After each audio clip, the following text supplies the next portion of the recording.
Olá, bem-vindos ao podcast Ficcionários. Hoje temos aqui convidados especialistas na área do direito do seguro e também na parte empresarial de seguros. Eu conto com a presença de Ricardo Vilar, advogado especialista em seguros, e de Augusto Mota, empresário, proprietário da Legacy Corretora de Seguros. Sejam bem-vindos, muito boa noite. E aqui ao meu lado, o nosso diretor jurídico da FIC Capital, Fábio Freitas. Fábio. Boa noite, amigos. Boa noite. Prazer estar aqui. Boa noite.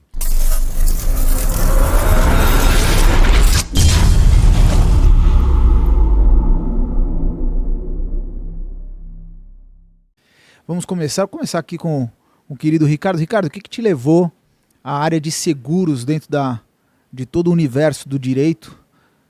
Bom, primeiro, obrigado pela oportunidade. Falar de seguros para mim é uma matéria que me apaixona muito. Eu estou no mercado de seguros desde 97. Comecei por acidente, como muitas são as aventuras profissionais da vida, começam muitas vezes por alguma circunstância não planejada, e a minha não foi diferente. E eu cheguei em seguros em 97, numa companhia seguradora. Na época eu só queria o emprego, a única pretensão era essa, não era matéria, que eu não conhecia.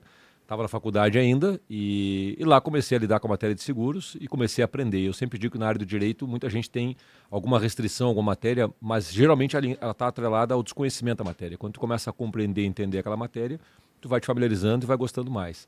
Então eu cheguei em 97 para uma experiência de um tempo, ainda como estagiário num escritório, numa seguradora que tinha uma área jurídica interna, e eu era estagiário dessa área jurídica lá. E acabei ficando, me tornei depois advogado, já formado, e depois me tornei gerente jurídico nacional dessa companhia seguradora. E aí tive uma experiência ali de 4 anos. E aí eu resolvi que queria trabalhar com o mercado de seguros. Num primeiro momento pensava em assessorar, como muitos escritórios fazem, as companhias seguradoras, como advogado terceirizado das seguradoras. Mas é um mercado bastante disputado, esse mercado de seguros pelas seguradoras. É um mercado que hoje conta com bons escritórios de advocacia espalhados pelo Brasil, especialmente aqui em São Paulo, boa parte deles. Com muito tempo de trajetória, com uma equipe muito forte. Então era realmente uma disputa bem difícil, especialmente para nós que estamos sediados no Rio Grande do Sul.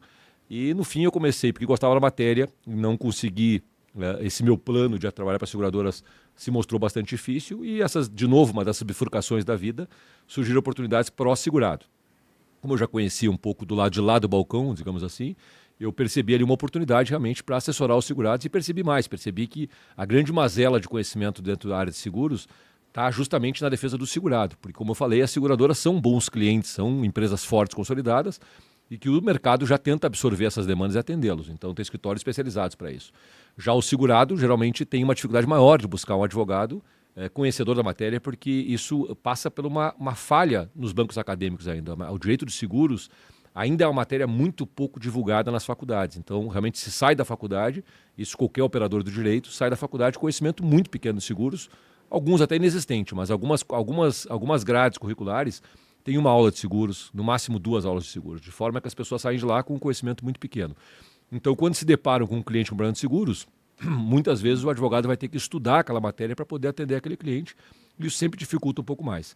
Então, percebendo essa dificuldade que o mercado tinha, e que é um mercado mais difuso, porque as seguradoras tu vai ter aí 20, 30 players grandes com os quais tu vai estar a trabalhar, e o mercado de segurados ele é infinito, né? Todos os brasileiros que têm seguros e que têm eventualmente um problema precisam de um bom advogado.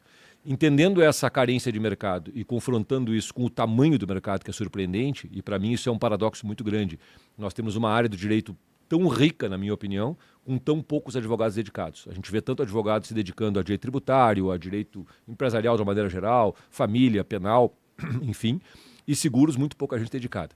E isso realmente é contrastante, porque a gente vê que seguros hoje é uma atividade que reúne 7% do PIB nacional, ou seja, ela tem uma relevância financeira muito grande e, ao mesmo tempo, uma relevância social muito importante, né? Os seguros, basicamente, trata de riscos, ou seja, você vai fazer um seguro para acautelar algum tipo de risco que tu tenha, seja ele patrimonial, seguro de vida, um seguro de inúmeras situações que envolvem algum risco de determinada situação acontecer e tu ter algum prejuízo, por exemplo, por conta disso. Então, os seguros, na medida que ele vem para preservar riscos, para cautelar riscos, garantir riscos, nós estamos falando de uma das atividades mais essenciais da humanidade. É a importância do mercado, né? Importância total, porque não há atividade empresarial, por exemplo, que não tenha na sua origem o risco. Na verdade, o risco é o que legitima o lucro. Então, as atividades como um todo da vida social, elas têm muitas vezes o risco envolvido. E quando se tem um problema com seguros, como eu falei, as pessoas têm dificuldade de encontrar advogados especializados nessa matéria, que conheçam da matéria para poder acautelar os interesses dos seus clientes. Então, quando eu comecei a perceber isso lá nos anos de 99, 2000, eu entendi que essa seria uma atividade para eu me dedicar e desde lá, e isso é uma característica bem interessante dos seguros, praticamente você não conhece alguém do mercado de seguros, seja ele na área jurídica ou na área técnica, que tenha entrado para seguros e tenha saído. Então, isso é uma curiosidade que eu, desde o início, percebi e hoje posso dizer isso já há mais de 25 anos trabalhando com seguros e nunca me distanciei dele, cada vez ao contrário, cada vez mais nichado em seguros. Eu fui também começar a entender por que as pessoas entram em seguros e não saem mais e por que tem tão pouca gente ainda entrando, né? E realmente a resposta, para mim, hoje é muito clara. Na verdade, o seguros ele tem realmente essa possibilidade muito ampla de atividades e ele não é nada massivo de trabalhar, maçante de trabalhar no dia a dia, porque o seguro se conecta com muitas outras áreas. Então, o mesmo advogado que não conheça seguros, ele vai entender, quando conhecer seguros, que ele se conecta com o direito processual, com o direito empresarial, com o direito penal, com o direito digital hoje em dia. Então, ou seja, ele se conecta com várias áreas do direito, então tu vai necessitar estudar várias matérias de direito para poder entender seguros.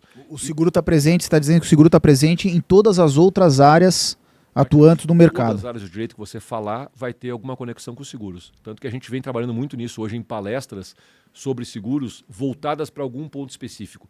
E isso traz as pessoas para dentro dos seguros para conhecer um pouco mais, porque ela talvez não tenha essa percepção do mercado de seguros, mas quando ela conecta com uma área que ela gosta e ela vê que o direito de seguros está conectado com ela, ele começa a se sentir mais inserido e começa a estudar mais seguros.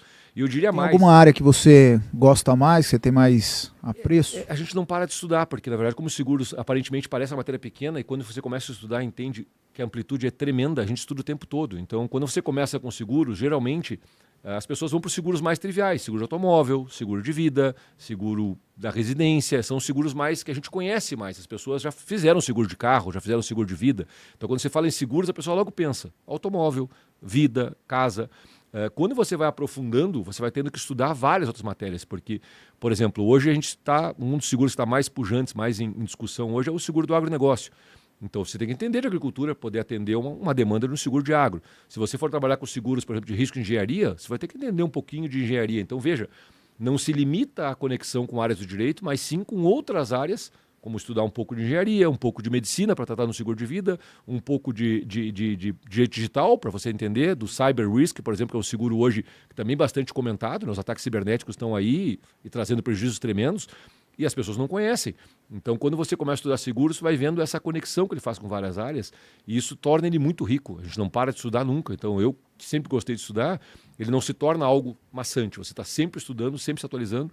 E quando você pensa que terminou de estudar, o seguro vem se renovando também. Porque a sociedade de risco vai trazendo riscos novos a todo momento. Por exemplo, falar em cyber risk há 15 anos atrás, 20 anos atrás, talvez parecesse ser algo um pouco palpável.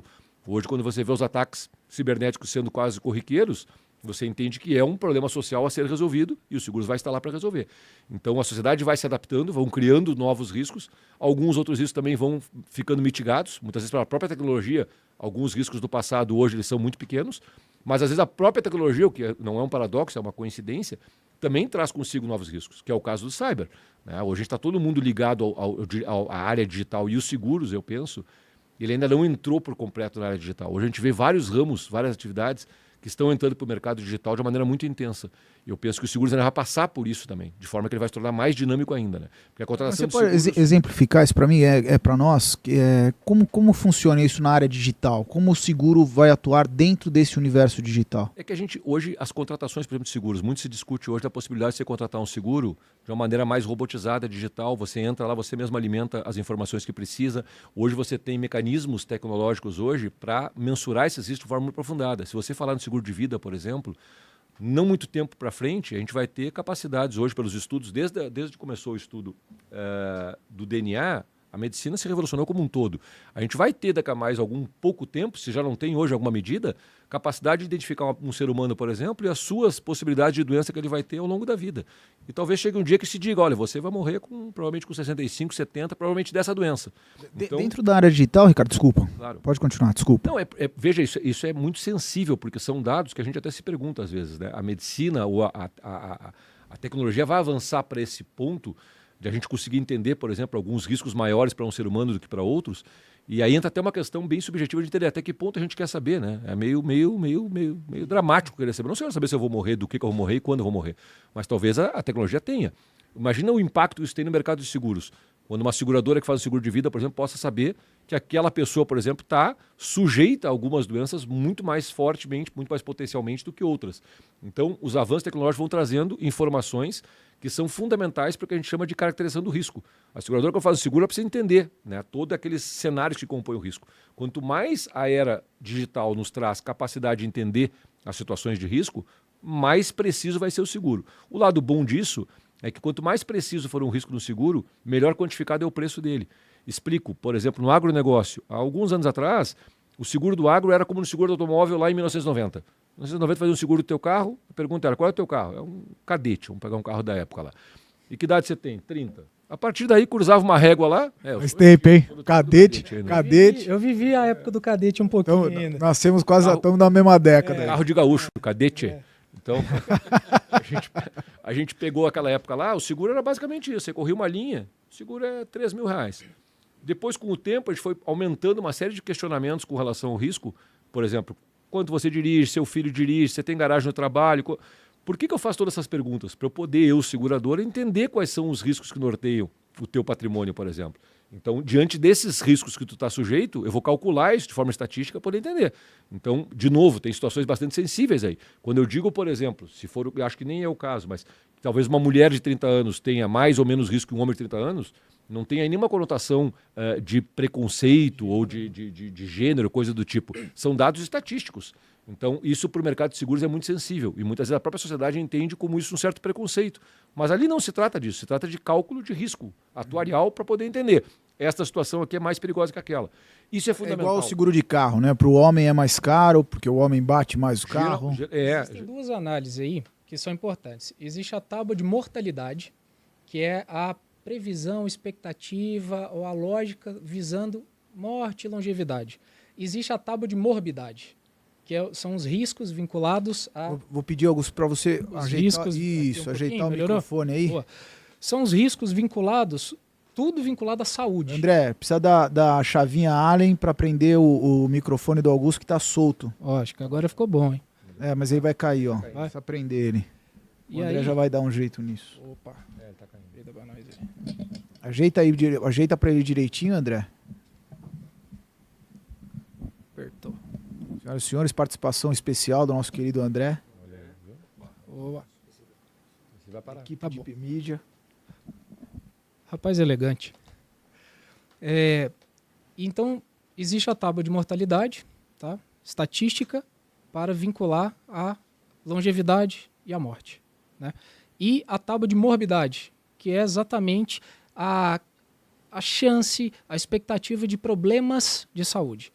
Na morbidade é interessante quando você comenta a respeito de tecnologia, porque vai chegar um momento onde essa tábua ela mudou em algumas análises. Então, por exemplo, antes o que era considerado obesidade, hoje já tem uma percepção completamente diferente.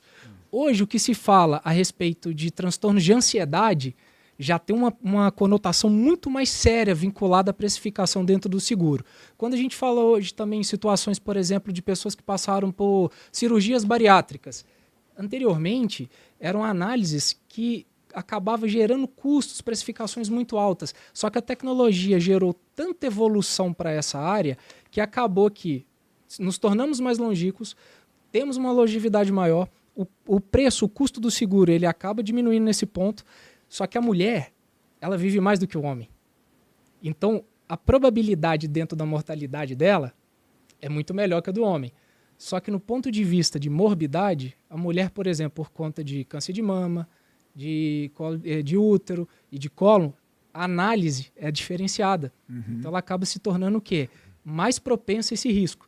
Então, existe um equilíbrio. E quando você coloca tecnologia nessas análises, a gente está mudando completamente. A tábua de mortalidade antes estava falando 71, 72 anos. Hoje, no Brasil, a última tábua de mortalidade que a gente está considerando está colocando 76, 78. Se a gente falar que isso não é uma tecnologia a favor da medicina, até do comportamento humano, a favor da análise e da precificação do seguro, tá tudo interligado. Você tem uma previsão melhor de como você vai lidar com a área, com o setor, né? Sim. E me surgiu uma curiosidade. Por exemplo, hoje a gente tem muitos escândalos de vazamento de dados, né? Dentro da internet.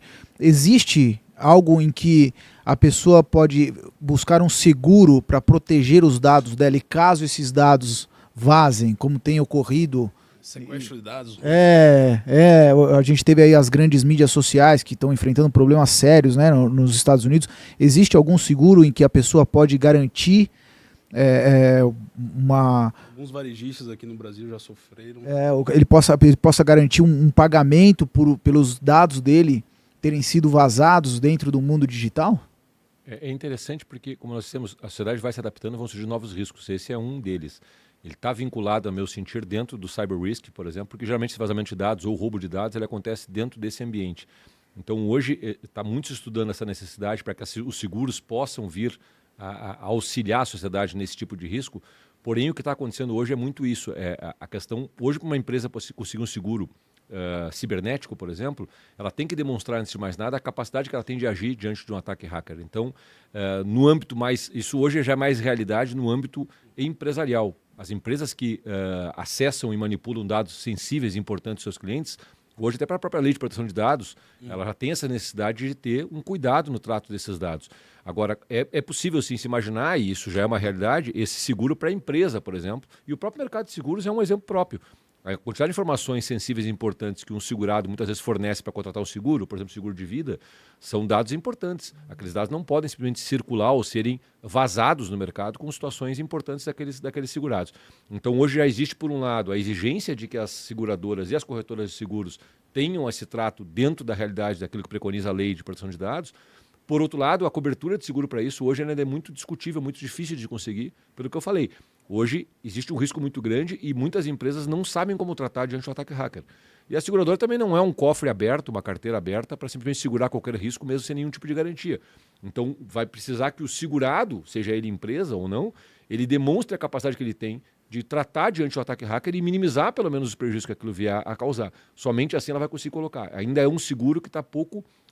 começou com uma onda muito forte, assim, de que seria um seguro bastante... Já tem algo acontecendo em volta disso. Existem seguradoras. Mas existe também para o usuário da internet? Não, para aquele cara que cria um perfil na rede social e a rede social foi acusada de vazar dados tal, e vazaram os meus dados. Existe um seguro? Já existe isso?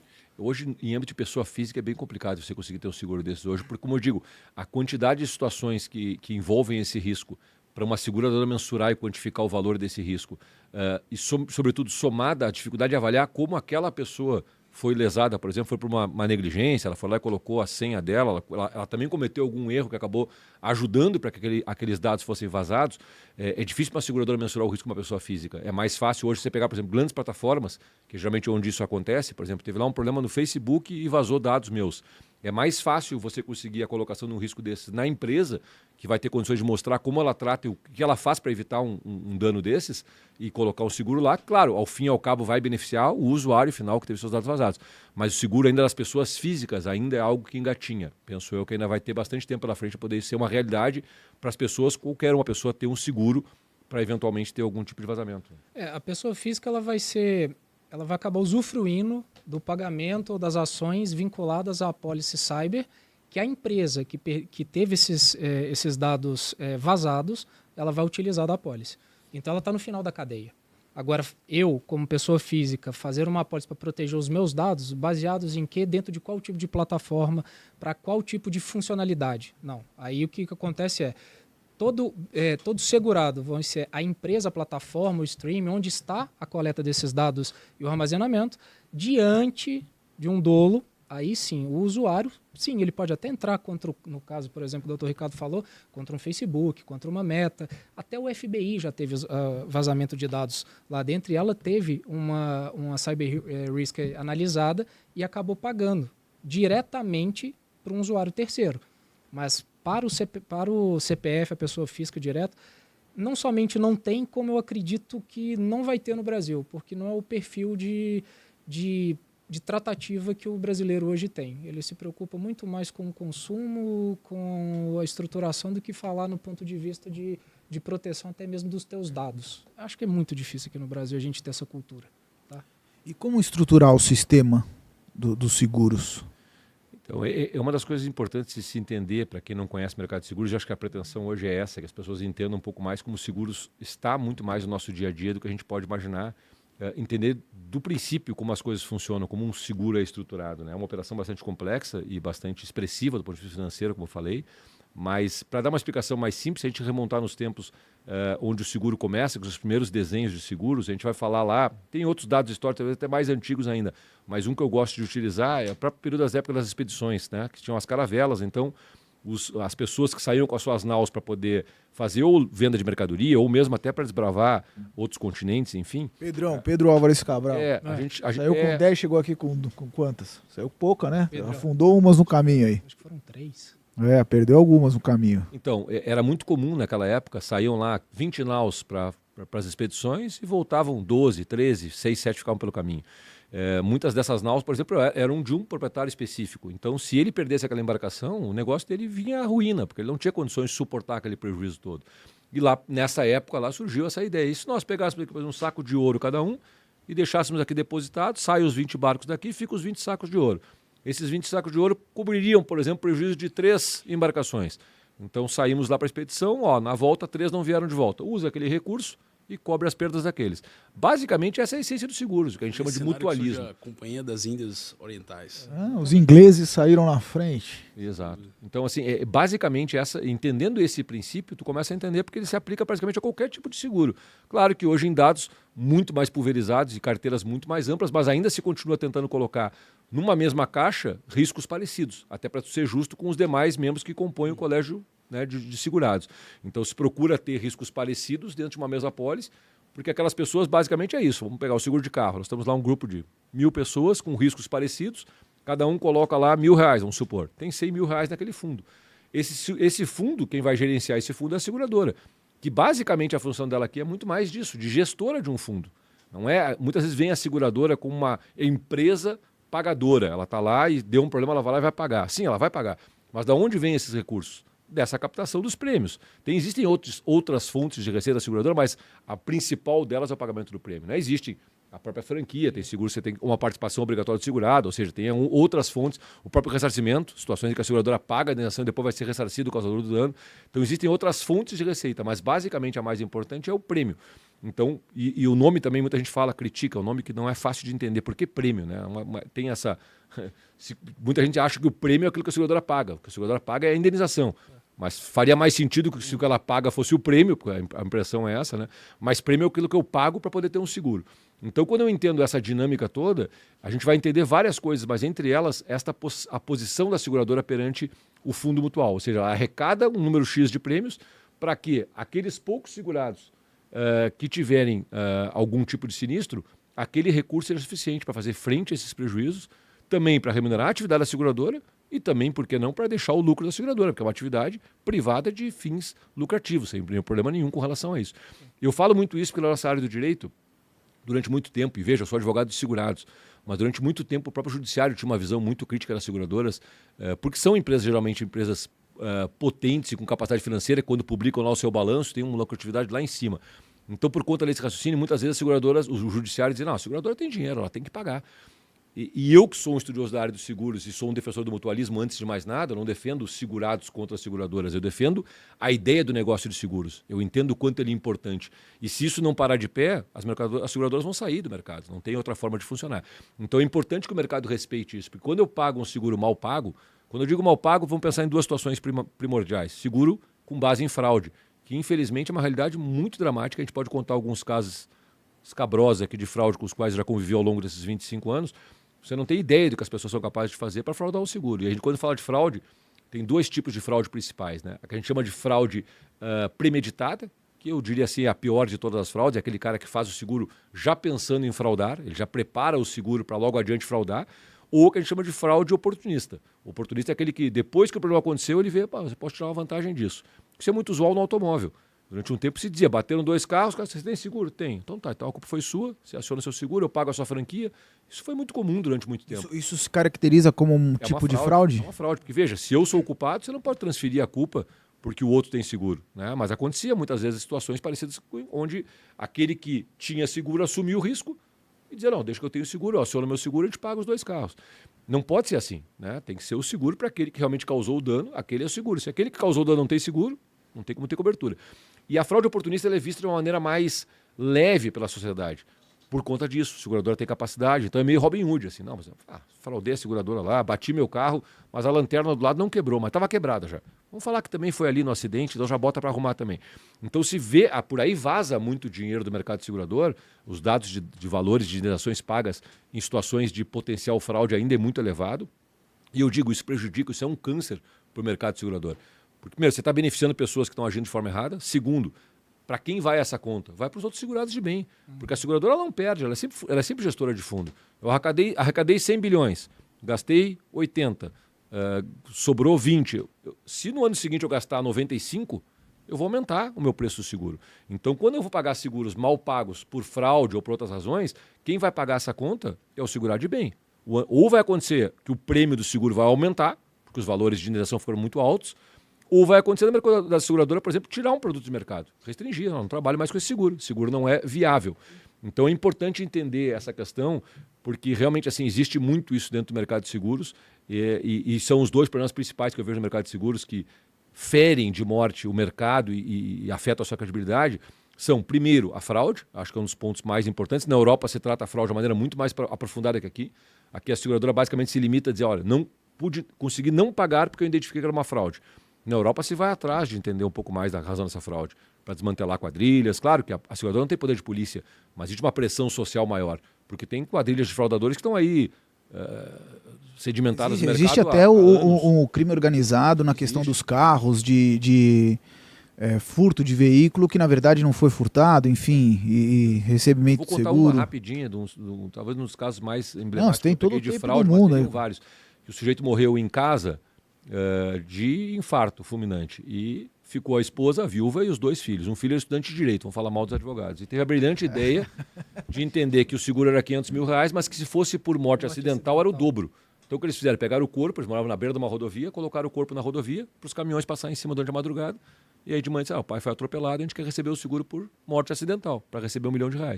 Deu errado, porque sempre tem uma vizinha bisbilhoteira que enxerga, viu lá e depois foram atrás de investigar, viram que já estava morto quando os caminhões passaram em cima, isso o laudo cadavérico de necropsia atestou, eles acabaram não recebendo nem o seguro, ainda respondendo, porque existe uma figura típica criminal, o artigo, se não me engano, 171, parágrafo 4º do Código Penal, que é a fraude a seguros, quer dizer, existe um estelionato, uma tipificação própria dele dentro dos seguros.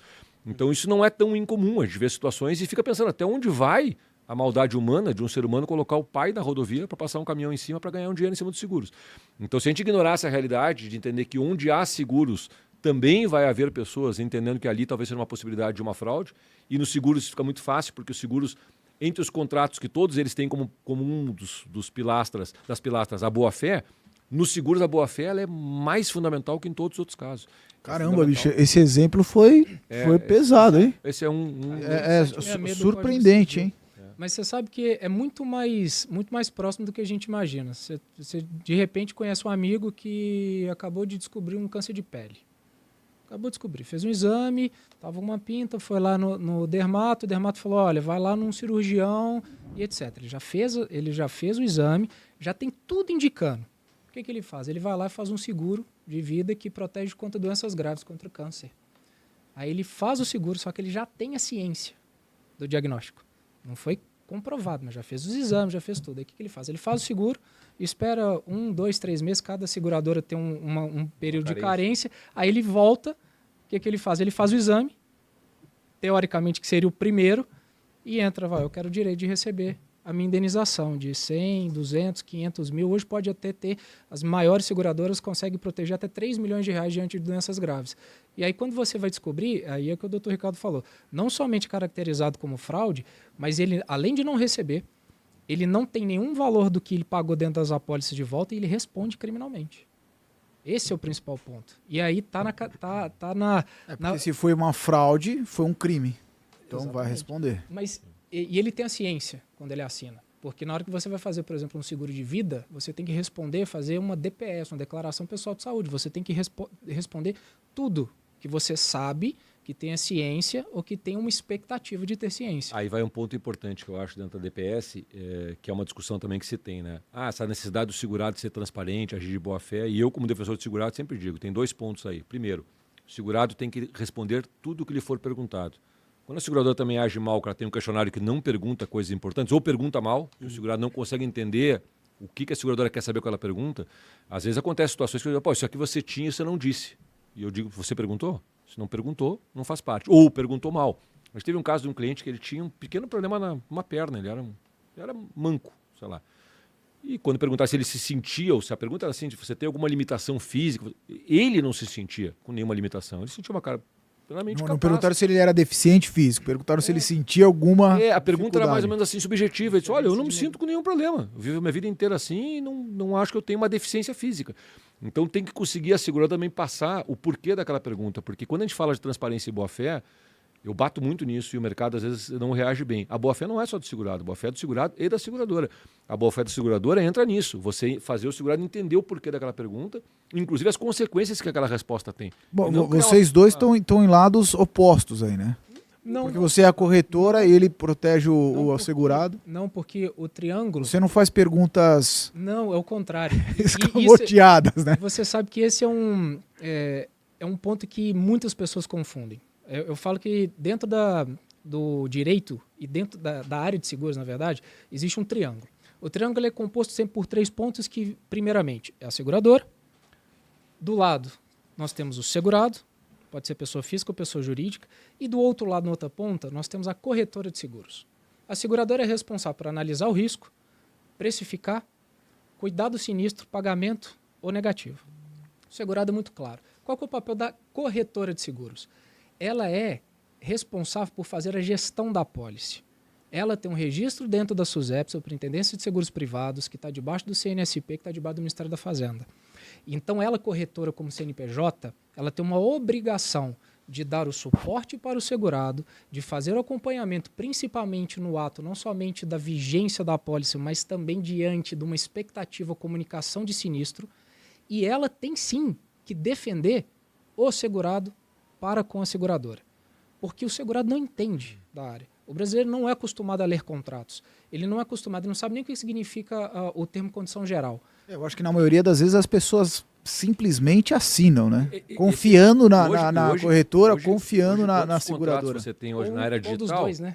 Hoje, quantos contratos tem na loja digital que você abre no seu celular ali e aí vem ali, né? Clico, estou ciente, conheço todas as condições, você clica ali, flega ali os termos. Um pontinho e tem 600 páginas ali que você está assinando. Nas redes sociais, né? Você quer entrar aqui, você quer ter um Gmail. E nessa geração que é todo mundo aceita quer tudo os urgente, termos rápido. e condições. Você vai baixar um app, alguma coisa hoje, todo mundo está nessa era da velocidade, a gente quer tudo rápido. Você vai parar para ler, você clica ali que aceitou e leu tudo. Isso é uma curiosidade, né? Porque o mundo tá muitas coisas mudando, muitas coisas se inovando, aparecendo muitas coisas novas. Como que está se adaptando a todas essas mudanças? Eu acho, pelo menos no mercado de seguros, eu penso que existe existe uma queda de braço interminável que eu acho que ela não chega a lugar nenhum. São 2 extremos.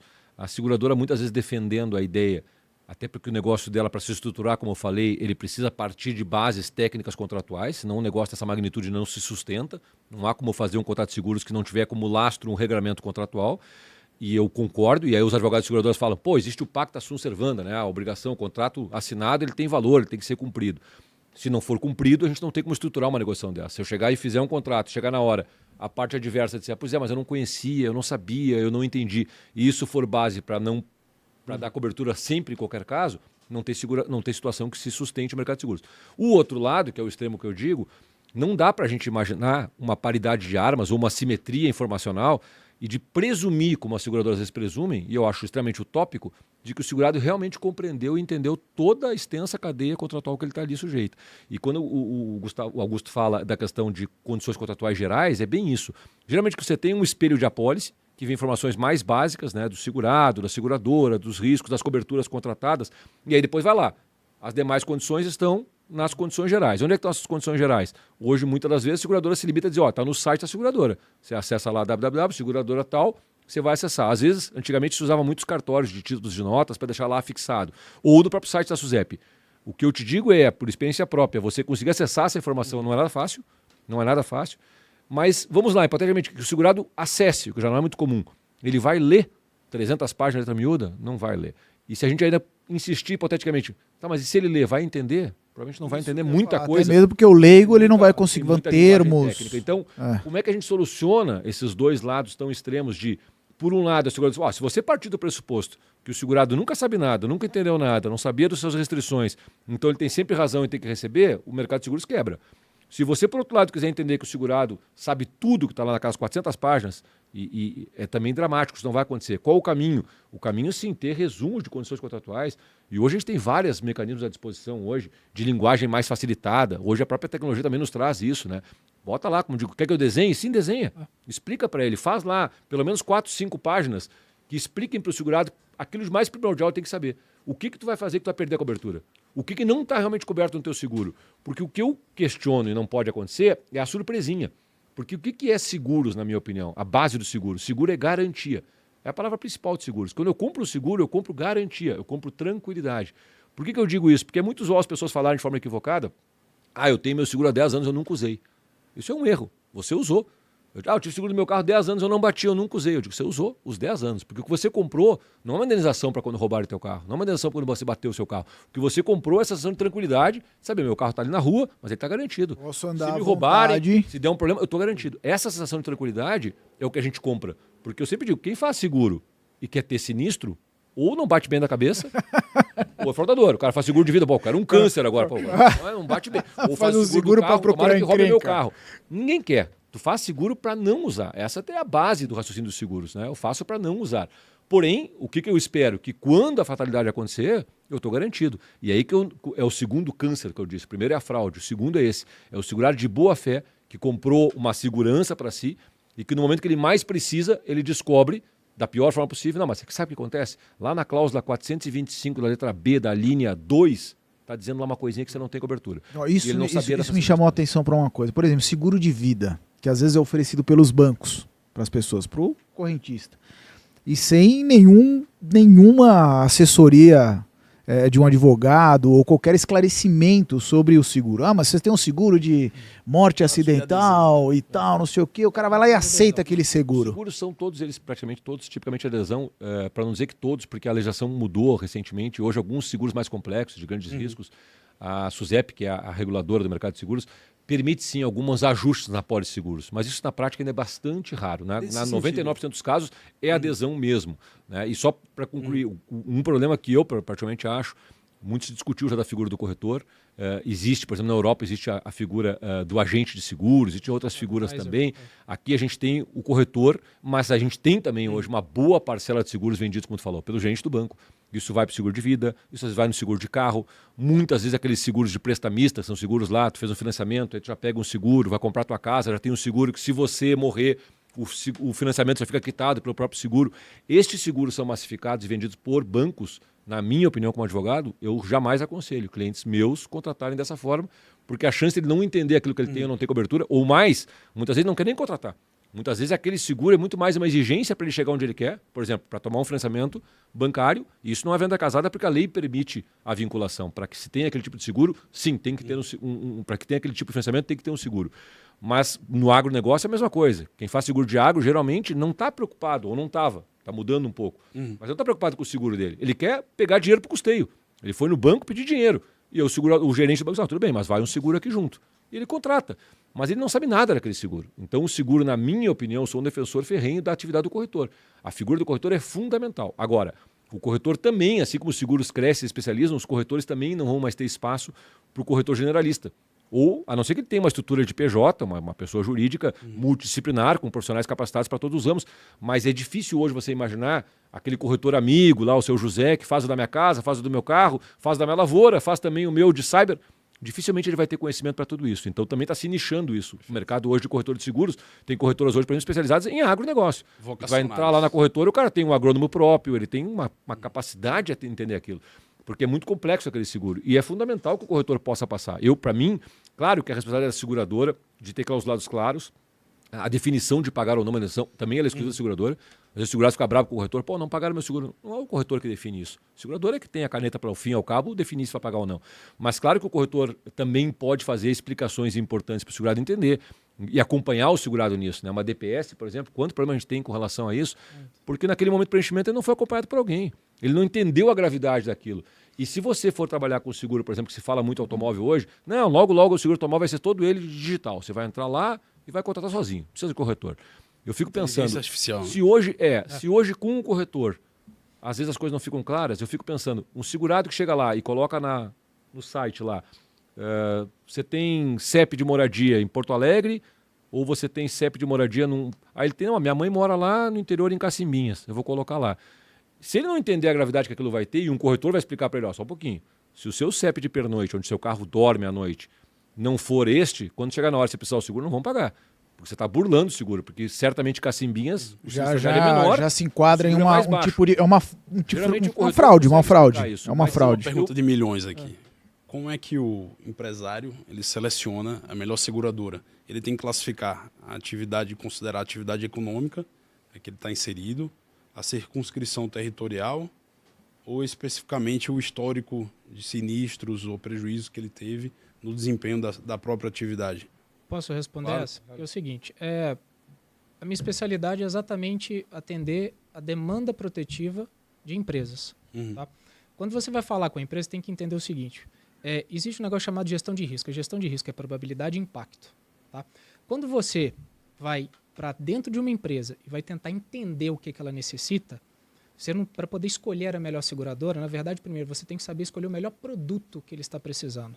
Perfeito. Segundo, você tem que ensinar a ele o que significa o impacto e a necessidade que este produto ou esses produtos Esse é o geram. escopo da análise do corretor.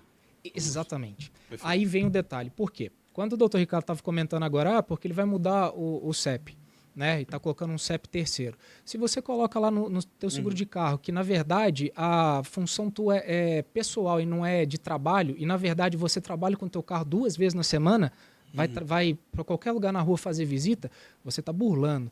Nesse momento, se você é uma... Eu gosto de falar sempre o corretor no feminino, corretora, porque aí eu estou trazendo a PJ, estou trazendo uma empresa.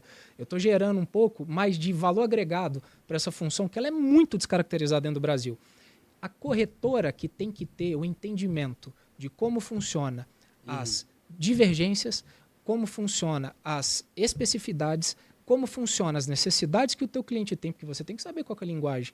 Uma coisa é eu falar e vender uma necessidade, uma responsabilidade civil para um advogado, outra para um médico e outra completamente para um empresário. Mas e se esse empresário for advogado? Completamente diferente. E aí, no momento que você faz essa análise, o que mais acontece, tá, Felipe, é o negócio seguinte, Fábio, perdão, é o seguinte, quando você chega e entrega um pouco de, vamos dizer aí, eu vou fazer uma análise de uma policy, de uma cotação, vou entregar para você 4 propostas. As 4 propostas são de 4 seguradores completamente diferentes a respeito do mesmo produto. Aí a gente pode levar em consideração solvência, a especificidade no ponto de vista que, para esse tipo de produto, essa seguradora, mesmo sendo menor do que a outra, ela é melhor para esse atendimento, para essa sinistralidade. Só que todas estão vinculadas dentro de uma corretora de seguros. O que normalmente acontece no mercado? Você chega lá, você recebe uma cotação de uma seguradora com uma corretora, de outra seguradora com outra corretora, de outra seguradora com outra corretora. Aí o que acontece? A gestão dessa apólice é completamente diferente. Então você não está linearizando. Eu falo, é muito fácil você hoje fazer comparativo de frutas do seguinte, uma coisa é você comparar pêssego com nectarina. Outra coisa é você comparar a melancia com uva passa. Então, para você ter a melhor seguradora, você tem que ter uma boa corretora de seguros que entende a tua demanda, a tua necessidade, o vínculo 360, e ela vai ter que ir no mercado, dentro de todas as seguradoras, e trazer para você qual que é a melhor necessidade. Você não tem a capacidade de entendimento relacionado a isso. Você é empresário, porque não é o teu métier. Um exemplo prático, Augusto. Algumas empresas, na nossa operação, por exemplo, de aquisição de participação, de private equity, né? A gente compra participação em outras empresas, eventualmente até uma decisão de você contratar uma seguradora, por exemplo, é um caso muito comum para frota. Algumas indústrias preferem não contratar a seguradora da frota, em razão de que a perda anual é menor do que o prêmio a ser pago anualmente para a seguradora. Exatamente. Então, nesses casos, qual é a proposta alternativa? Eu falo até em modelo de negócio, por exemplo, ao invés de eu adquirir a frota própria, fazer uma transição para uma frota alugada. Sim. Então, até que ponto a seguradora pode ajudar na decisão do empresário em reestruturar o próprio modelo de negócio? Só um ponto dentro disso, isso é na verdade o que acontece com as empresas que têm riscos múltiplos muito expressivos e acaba se tornando segurador de si mesmo. Sim. Quando a gente fala aqui do risco mutual, você pega uma frota, o cara tem 1.000 caminhões. Ele calcula lá, poxa, se eu fizer o seguro dos 1.000 caminhões, eu gasto tanto. Mas ele sabe que ao longo do ano ele tem perda de, sei lá, 5, 10, 15 caminhões. Ele faz a conta, mas eu sou segurador de mim mesmo. Por quê? Por que o seguro existe? Por que as pessoas vão ali e contribuem? Porque acontece o que a gente chama de pulverização do risco. Todo mundo contribui um pouquinho, e aí numa coletividade grande aquilo fica suportado. Quando eu mesmo já tenho um tamanho que já tem uma pulverização, acaba inviabilizando o próprio seguro. Claro, mecanismos outros, e hoje é muito comum isso, né? Vale a pena você ter sua frota de caminhão imobilizada, com custo de valorização, com custo de depreciação dela, vale a pena você alugar, e aí ter um seguro, enfim. Aí são alternativas. Mas dentro do que o Augusto estava dizendo, para a identificação de uma seguradora, e aí a tarefa do corretor realmente é essa, é entender a dor do cliente, qual a tua preocupação, qual que é o risco que você quer proteger, para eu primeiro buscar. E os dados de mercado para buscar, por isso que é difícil dizer, essa seguradora é melhor. Os dados atuariais estatísticos que as seguradoras utilizam para poder dar cobertura no determinado risco, eles passam geralmente por análise, pelo menos duas, uma mais macro e uma mais específica. A macro é aquele tipo de risco numa sociedade, por exemplo, no Brasil todo. Sim. Quais são os dados sinistros dele? Outras vezes o estudo é da própria seguradora. A minha carteira com relação a esse risco, como ela é, o carro tal, com esse perfil, qual o problema que eu tenho na minha carteira? Por isso que acontece às vezes situações que tu não entende. Por que o meu seguro foi cotar lá, na seguradora A deu 10 mil, na outra deu 8, na outra deu 6? Como assim? O risco não é o mesmo calculado? Não, porque tem a própria carteira dela mesmo. Para ela, aquele risco vem se mostrando um risco ruim. Então, por isso que às vezes tu tem que ter um corretor bom, que ele vai ter várias seguradoras para identificar. E também a própria carteira do corretor. Um corretor saudável de uma seguradora, ele tem condições boas, tem competitividade, tem bonificações, tem uma série de coisas. Então, realmente, o empresário precisa buscar uma corretora forte, que vai chegar no mercado primeiro entendendo a tua dor, qual é exatamente o problema que tu quer preservar, e depois identificar qual a seguradora está mais preparada, com um produto mais alinhado para aquilo que tu precisa. Então, acho que é por aí. Então, você acha que esses dois são os dois pontos principais para você identificar uma boa corretora para você? Sim. Existe uma análise muito importante, que é o seguinte, o 8º capítulo da gestão de projetos, né, eu sou PMP, que é profissional de gestão de projetos do PMI, o Instituto, né, de Gerenciamento de Projetos Mundial. O que ele fala? Ele representa, gestão de risco significa probabilidade e impacto. Então, quando você tem uma probabilidade, nesse caso, por exemplo, a gente está desenhando a frota, a probabilidade de um sinistro, de um roubo, de um desvio é muito pequena. Por quê? Porque normalmente essas frotas muito grandes, eles têm 3 meios de proteção via GPS e via satélites. Eles sempre andam em comboios, às vezes eles andam em comboios com proteção policial. Então a sinistralidade deles é muito pequena, então a probabilidade é muito pequena. Mas cada caminhão, por exemplo, em uma frota, custa R$1 milhão. O impacto é muito grande.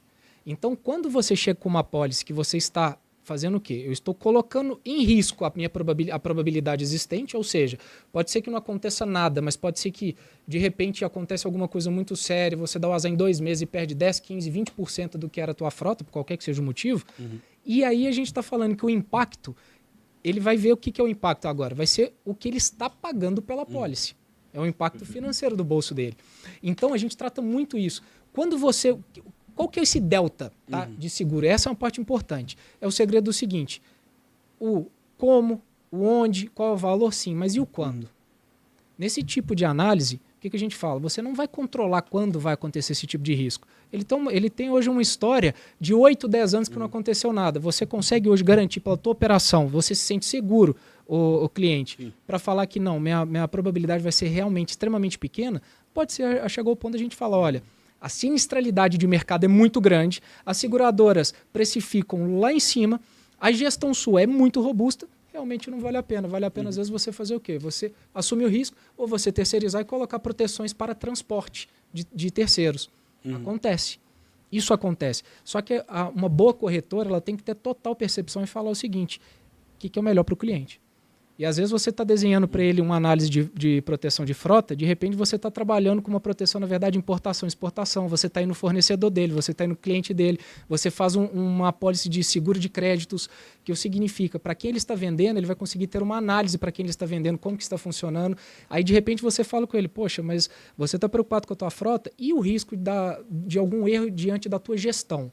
Ele vai, mas como assim? Aí você apresenta uma apólice de seguro de responsabilidade civil para diretores e administradores. Então, assim, o leque para você trabalhar uma necessidade de um cliente, ela é muito grande quando você trabalha... E seguro geralmente tem essa característica, né? Nem pararia de pé a operação. Se você compara, por exemplo, o valor pago de prêmio para cobertura, no automóvel não é tanto, porque a gente vai estar lá perto de um 10%, enfim, é mais fácil a gente imaginar, mas Só por esse cálculo você tem que imaginar, para fechar a conta para a seguradora, você precisa que de cada 10 carros, um vai ser roubado, por exemplo, dar uma perda total.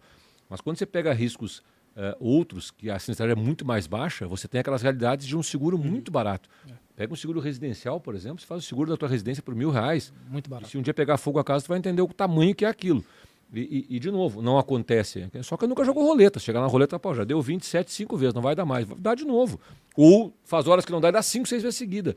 Quando você pega um risco que tem um dano impactante, isso realmente, mesmo com o passar dos anos, não é prova. Se você pegar, por exemplo, desastres aéreos, mesmo para a seguradora, o seguro, o prêmio versus o tamanho que aquilo dá, você imagina um desastre aéreo, as pessoas todas que morreram, outras que foram atingidas, as vidas que foram impactadas. Cara, a indenização disso aí fica uma coisa absurda. E quantas vezes não acontece, infelizmente, acontecer 2, 3 desastres em um pequeno espaço de tempo? Como é que a própria seguradora vai ter? Por isso que existe o resseguro. Né? Em grandes riscos muito grandes, a seguradora faz o que a gente chama de seguro do seguro. Ela está pulverizando. Ela sai do seu seguro aqui e coloca aquele seguro num resseguro. Ou seja, tem um ressegurador, geralmente internacional. A gente tem o IRB aqui, o Instituto de Resseguro do Brasil, mas hoje na prática muito mais são resseguradores internacionais para pulverizar esse risco. Porque às vezes é um risco baixo, mas em um momento vem uma crise muito grande e vem vários sinistros seguidos. Seguro para o seguro. O resseguro basicamente... Isso acontece no agronegócio. É a solvência do seguro. No agronegócio tem aquele que o seguro cobre até 90% da carga e eles fazem um seguro para os outros 10% que... Existem várias regras para vários tipos de produtos de seguros onde a resseguradora, a co-seguradora, elas têm ou podem entrar. Às vezes nem a questão do valor, às vezes é a questão do apetite ao risco mesmo. Aí chega um segurador e fala, não, eu vou fazer aqui, por exemplo, de um prédio, uma estrutura que vale 100 milhões. Estou dando exemplos, né? 50 milhões. Sim. Aí ele fala, não, mas eu vou querer ter o apetite só de 40% ou 60% desse valor.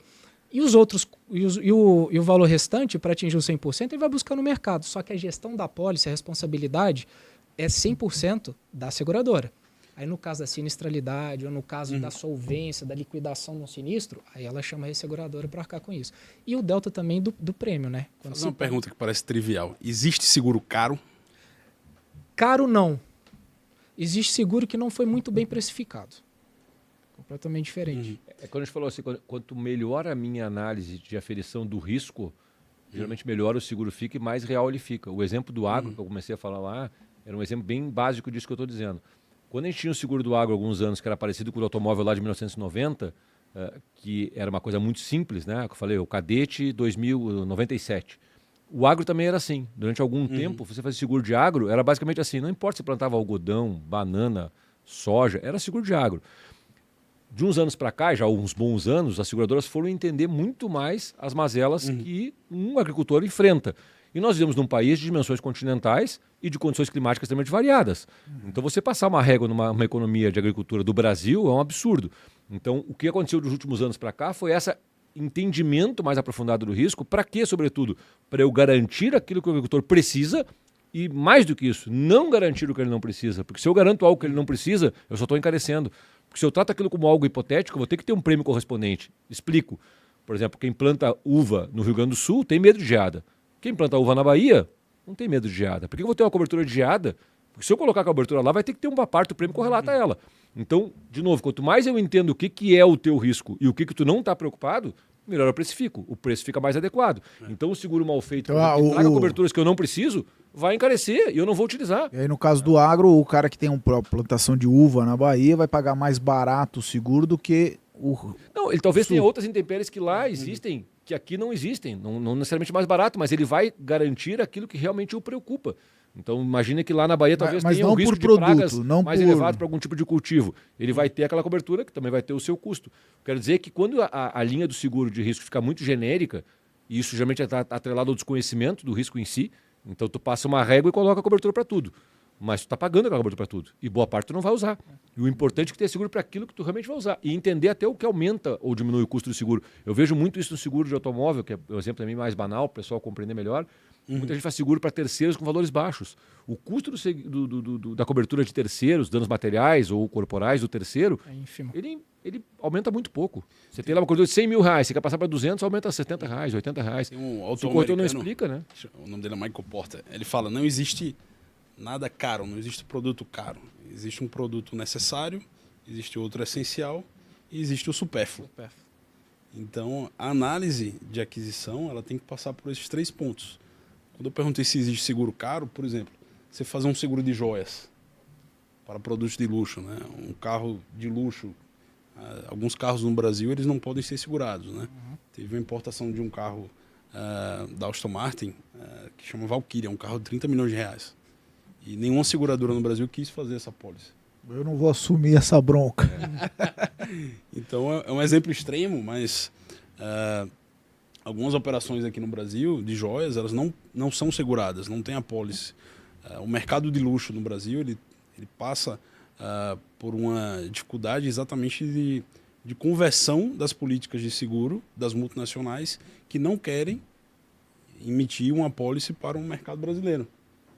E alguns estados no Brasil têm essas dificuldades em converter, né? Em algumas, a gente até imagina quais estados são, né?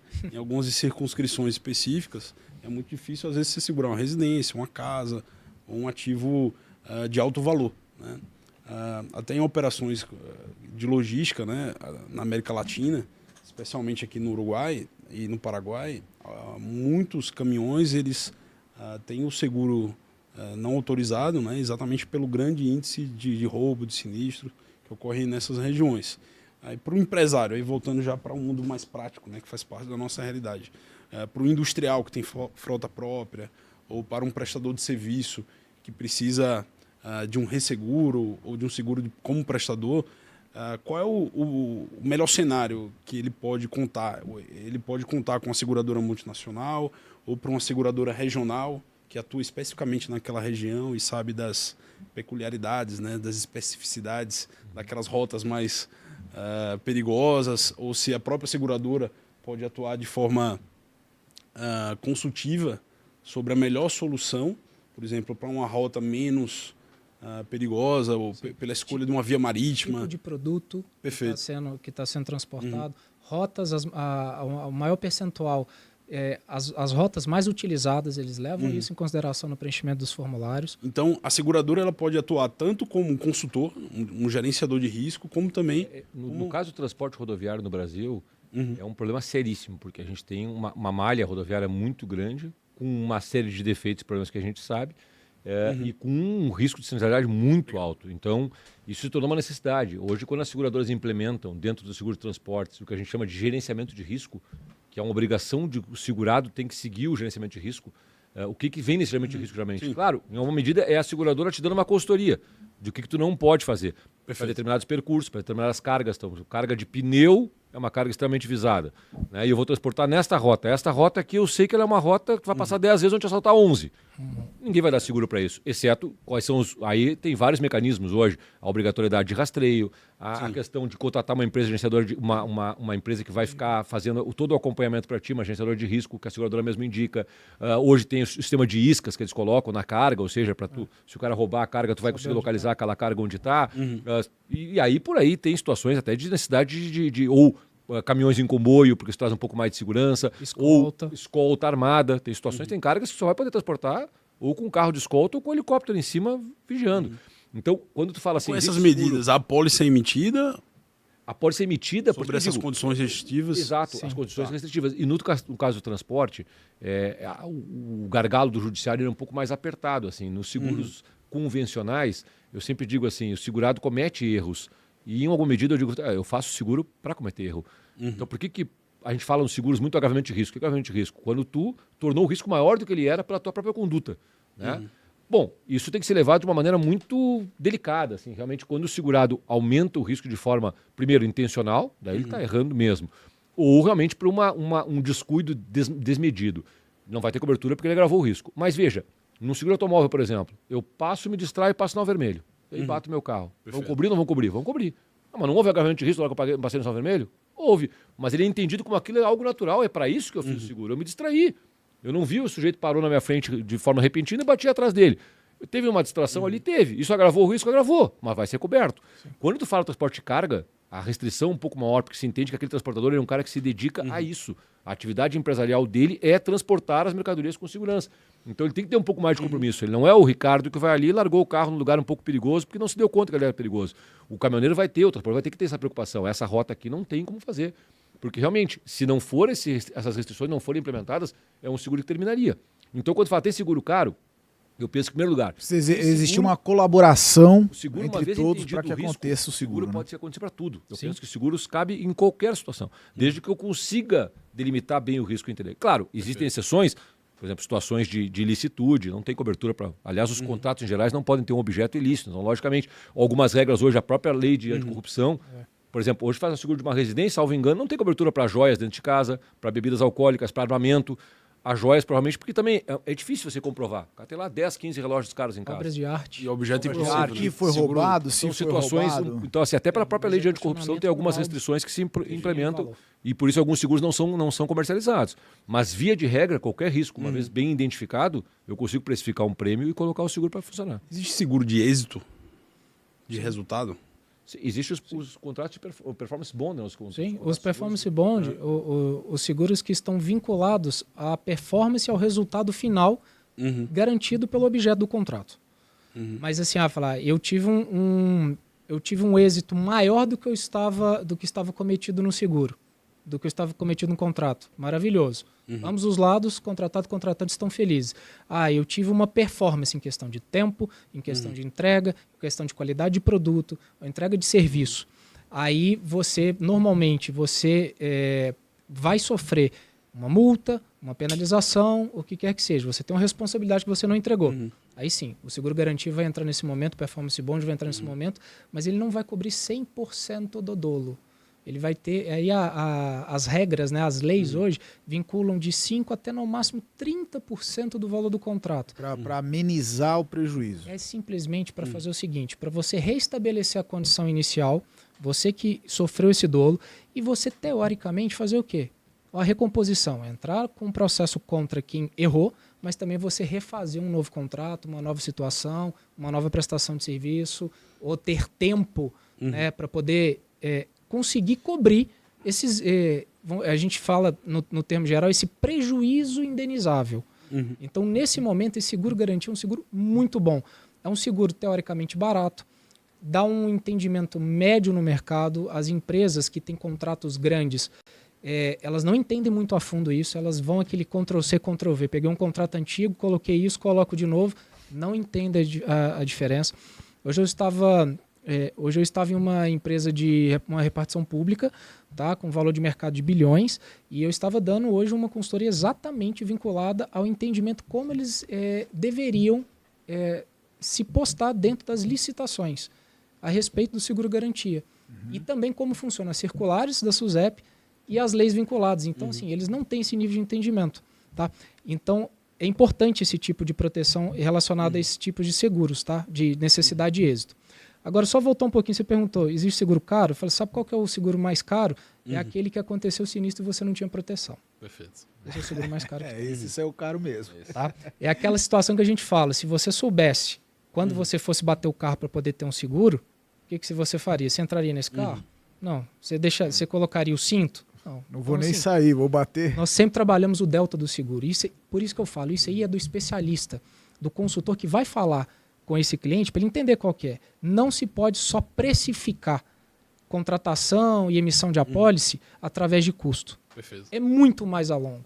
Por isso que você tem que saber vários pontos. É um problema do corretor hoje, né? Tem muito cliente que está muito focado no preço. A gente sabe disso. Isso é uma questão cultural também. Então o corretor vai lá, oferece o seguro, entendeu qual é o risco, entendeu o melhor produto, e aí tem uma concorrência no outro corretor que está lá preocupado com o preço e aí tira aquela cobertura, não coloca aquela outra, não explica bem para o segurado. Depois que eu digo também, quando tu tem essa comparação, e tu tem mais de um corretor, por exemplo, é importante tu entender bem se as coberturas que estão ofertadas são as mesmas, porque às vezes tu vai só olhando para o preço, quanto vai dar o seguro custo no final das contas, mas as entregas depois, para evitar isso, que como eu estou dizendo, esse é o seguro mais caro que tem, porque realmente tu pensa, por que eu fiz o seguro então?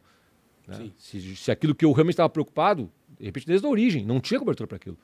Então, ou você não fazia aquele seguro, ou você fazia um outro, talvez até mais caro, mas que cobrisse aquilo que ao fim e ao cabo eu estou preocupado, porque a sensação de frustração, essa é a pior de todas. Eu recebo toda hora isso.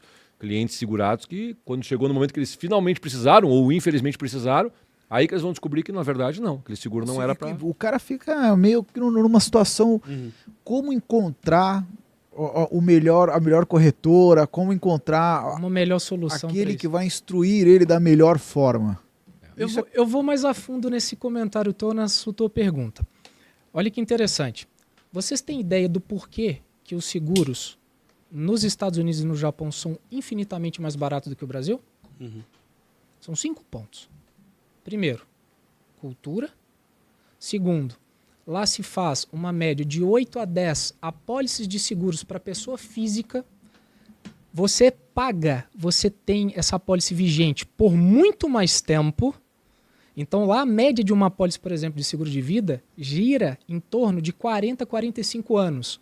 Aqui no Brasil, uma apólice de seguro de vida, tempo médio, tá, que nós chamamos de persistência de apólice, gira em torno de 2 anos e meio.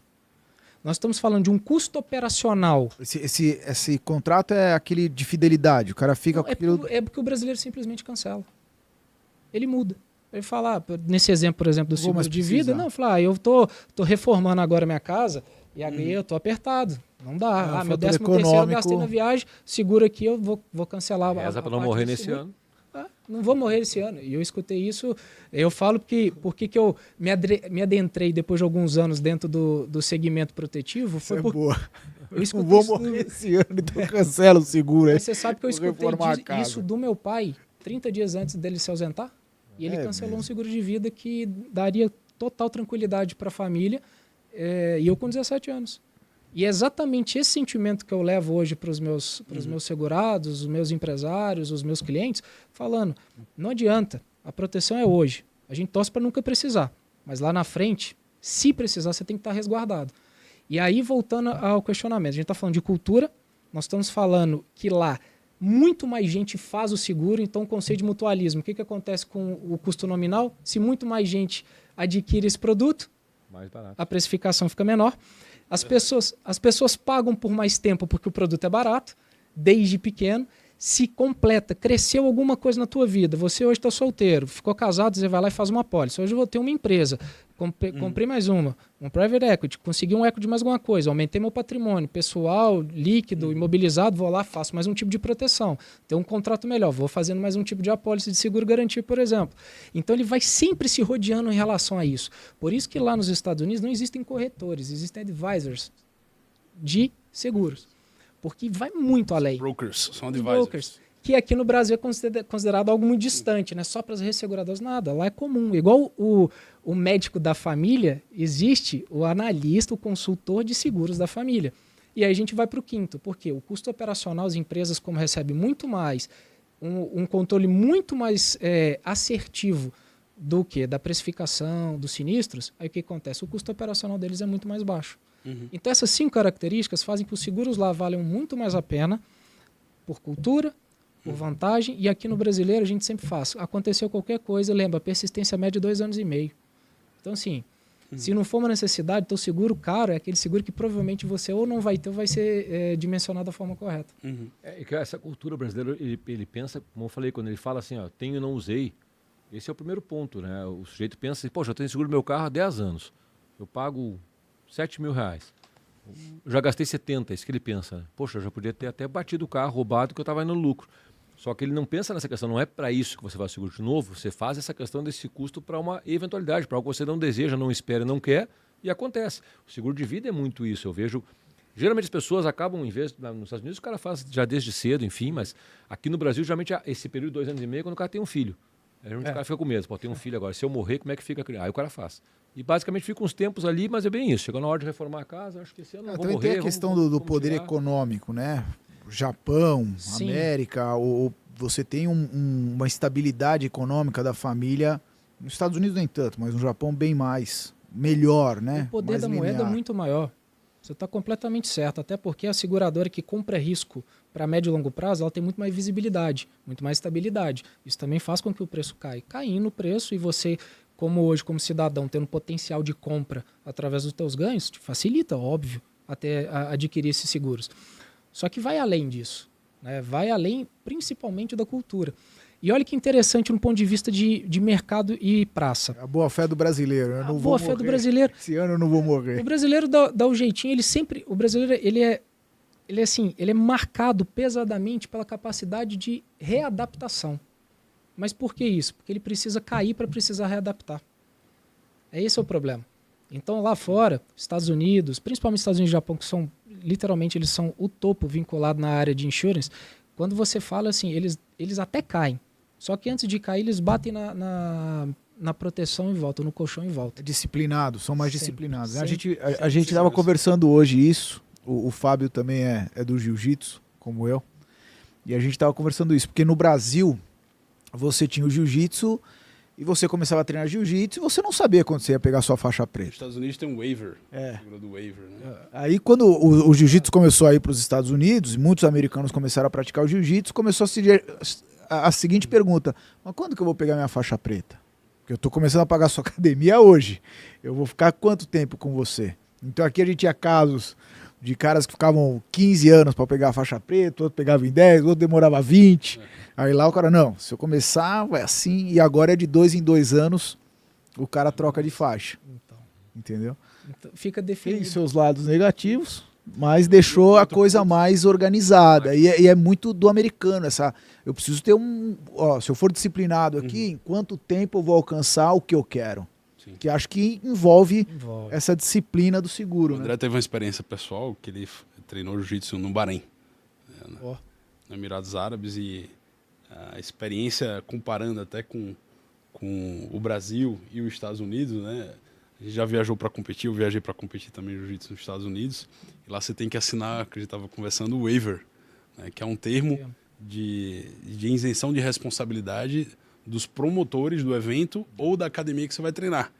Ou seja, se você matar ou morrer, a sua família ou de quem morreu não pode processar ninguém.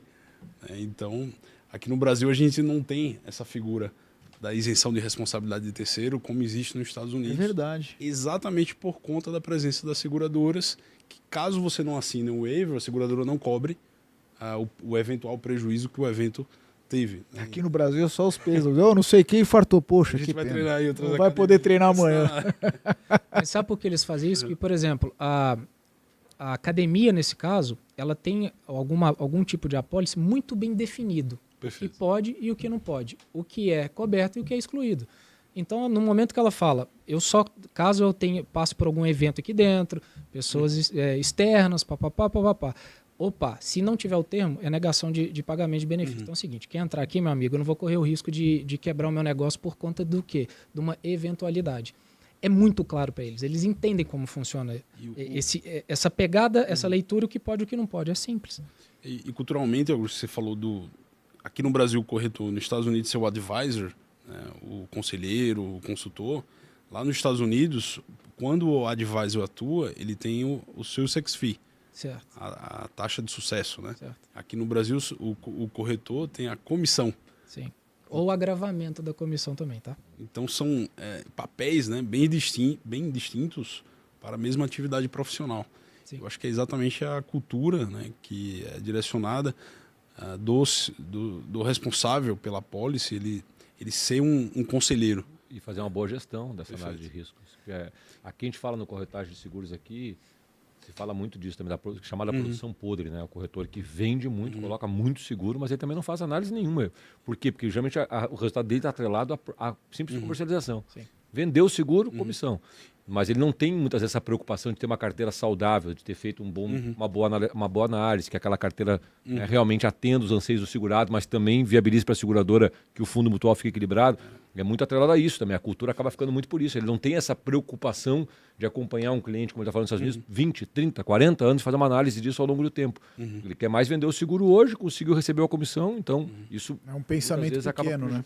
E olha que interessante, você trouxe um ponto que me arremete ao seguinte, por exemplo, alguns produtos, principalmente na parte de gestão de pessoas, tá, dentro da empresa, recursos humanos, vamos dizer lá uma apólice de seguro-saúde, plano de saúde. O corretor ou a corretora, eles têm o direito de receber a comissão e agravamento de duas formas diferentes.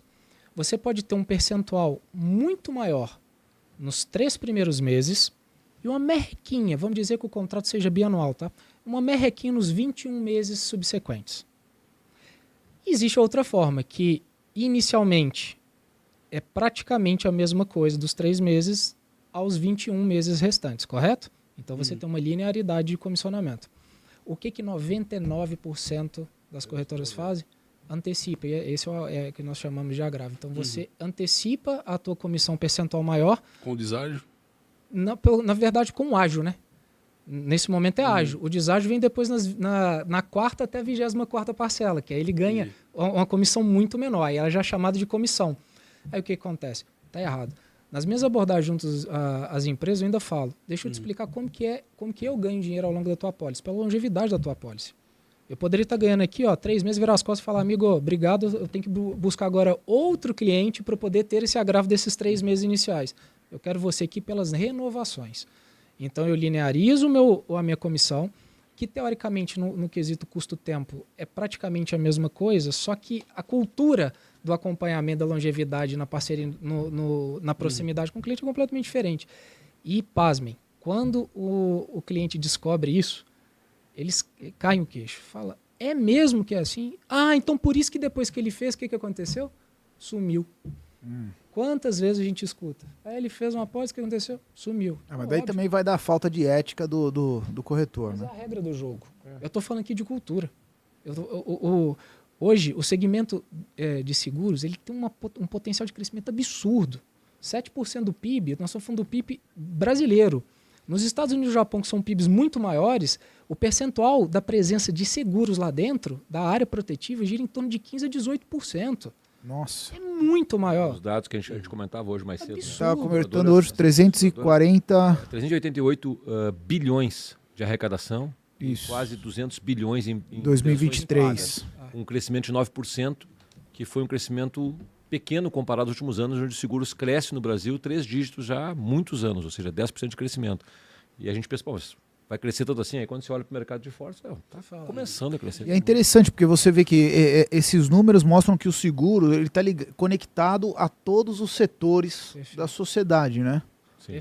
A gente falava, por exemplo, hoje antes do agro. O agro, hoje, a atividade agrícola no Brasil é uma das atividades mais importantes, é um dos carros fortes, é a indústria a céu aberto do Brasil, né?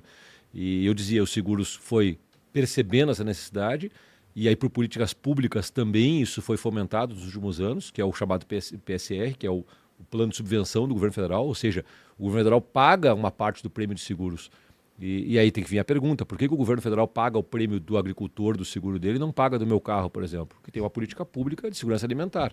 Então, isso é um movimento governamental para proteger uma determinada atividade que é considerada vital para a segurança do país, sobretudo a segurança alimentar. Só que, claro, isso também traz o contrapeso. Por isso que os seguros do agro hoje, eles cresceram de uma forma muito, muito, muito expressiva. O crescimento, o vértice de crescimento dos últimos 4, 5 anos é absurdo em volume de apólices vendidas, mas também os amadurecimentos são bastante desafiadores. Assim, eu digo que é uma dor do crescimento. O mercado brasileiro está entendendo o mercado de agro e está aprendendo, talvez da pior forma possível, que é com o dia a dia, como ajustar isso. O seguro agrícola ou rural, Estados Unidos e Europa levaram 30, 40 anos para ele se tornar um produto maduro. Nós temos aqui há bastante tempo o seguro, mas como eu digo, um seguro comprado, desejado, pretendido e compreendido é algo bastante novo. E o agricultor começou a entender. E mais, o governo federal também começou a colocar um pouco de pressão, porque a hora que ele está pagando uma parte do seguro, ele quer saber o seguinte, por que eu estou pagando isso? Para que a economia mantenha de pé, que o produtor rural, quando ele perder a lavoura dele, vem o seguro e ele se mantém de pé. Porque a grande realidade da maioria, 99% dos agricultores, ele está lá, ele pegou o dinheiro do banco para poder plantar e ele foi lá investir na plantação dele. Se chega no final da lavoura ele não tem a lavoura colhida, ele fica sem a lavoura, fica sem o seguro se não pagaram e fica com o banco cobrando dele financiamento. Então você colapsa aquela estrutura. Então o governo investiu nisso para quê? Isso não pode acontecer, porque isso vai comprometer a cadeia produtiva. Só que, claro, vem uma pressão também governamental, de certa forma, de o quê? Os seguros têm que ser pagos. E o que aconteceu, infelizmente, no Brasil nos últimos 3, 4 anos, em alguns cultivos, a soja é um deles, que é um dos cultivos mais importantes do Brasil, nós tivemos 3, 4 anos de lavouras com grandes problemas, com intempéries climáticas muito severas e muitas perdas de lavoura. E nós tivemos alguns movimentos. Até alguns anos atrás, nós tínhamos 4, 5 seguradoras operando seguro rural no Brasil. Hoje a gente tem 15, 20 seguradoras. O que o mercado, talvez, porque as seguradoras, boa parte delas, a grande maioria delas, está atrelada a alguma seguradora estrangeira. Grande parte das seguradoras daqui, são empresas multinacionais. Eles enxergaram o Brasil como um país do agro, um país onde o agro vem num crescimento exponencial importante. Disseram, bom, é lá que a gente vai colocar os nossos seguros. Para a falta de sorte do mercado de seguradora, nós tivemos 3, 4 anos péssimos de resultados muito preocupantes. E isso, logicamente, gera também um certo colapso. Como eu falei, seguro de avião não é caro, mas é muito alto se der. Se cair 4, 5 aviões seguidos, vai ser um problemão. A lavoura é a mesma coisa, é uma atividade sazonal, cíclica. Então, quando dá problema, dá tudo na mesma hora. Né? Então, geralmente, embora, como eu disse, o Brasil é um país com diversidades climáticas capazes de fazer uma região ser mais afetada do que outra, Infelizmente, a gente tem visto... A questão da soja, né? O Brasil é o maior produtor do mundo de soja. Então, eu acredito que deva ser mais fácil assegurar a soja do que, por exemplo, o algodão no Brasil. O seguro de algodão, por exemplo, eu até conheço um corretor que ele tinha muita dificuldade. Por isso que eu digo, quando fala, não, tem alguma coisa que não tenha seguro, depende do conhecimento de risco. Esse corretor até... ele foi entender, porque ele foi demandado por um grupo grande de pessoal que cultivava algodão, e ele foi entender onde é que tem esse seguro bem feito no mundo. Nos Estados Unidos tem muita cultura, se não me engano é Carolina do Norte, Carolina do Sul, agora não tenho certeza. Ele foi para lá estudar para poder entender como é que os caras faziam lá. E aí foi entender, mas como é que faz o seguro? Não, a gente faz, mas tem esse tipo de mecanismo de aferição, de controle de risco, porque tem algumas... Players, né, a próprio armazenamento do algodão é algo perigoso, pega um incêndio e tal, assim, foi entender como é que eles estavam conseguindo colocar esse risco lá.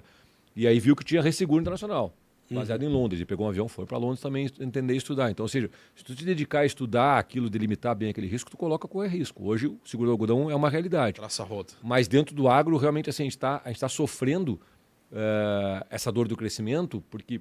Por ser também um seguro sazonal, uma das partes mais importantes do seguro, como eu digo, é a regulação. O que é a regulação? A regulação é depois que acontece o sinistro, a seguradora geralmente nomeia um regulador, que é um perito, que vai vir entender o que aconteceu. Isso pode acontecer num seguro de automóvel, num seguro residencial.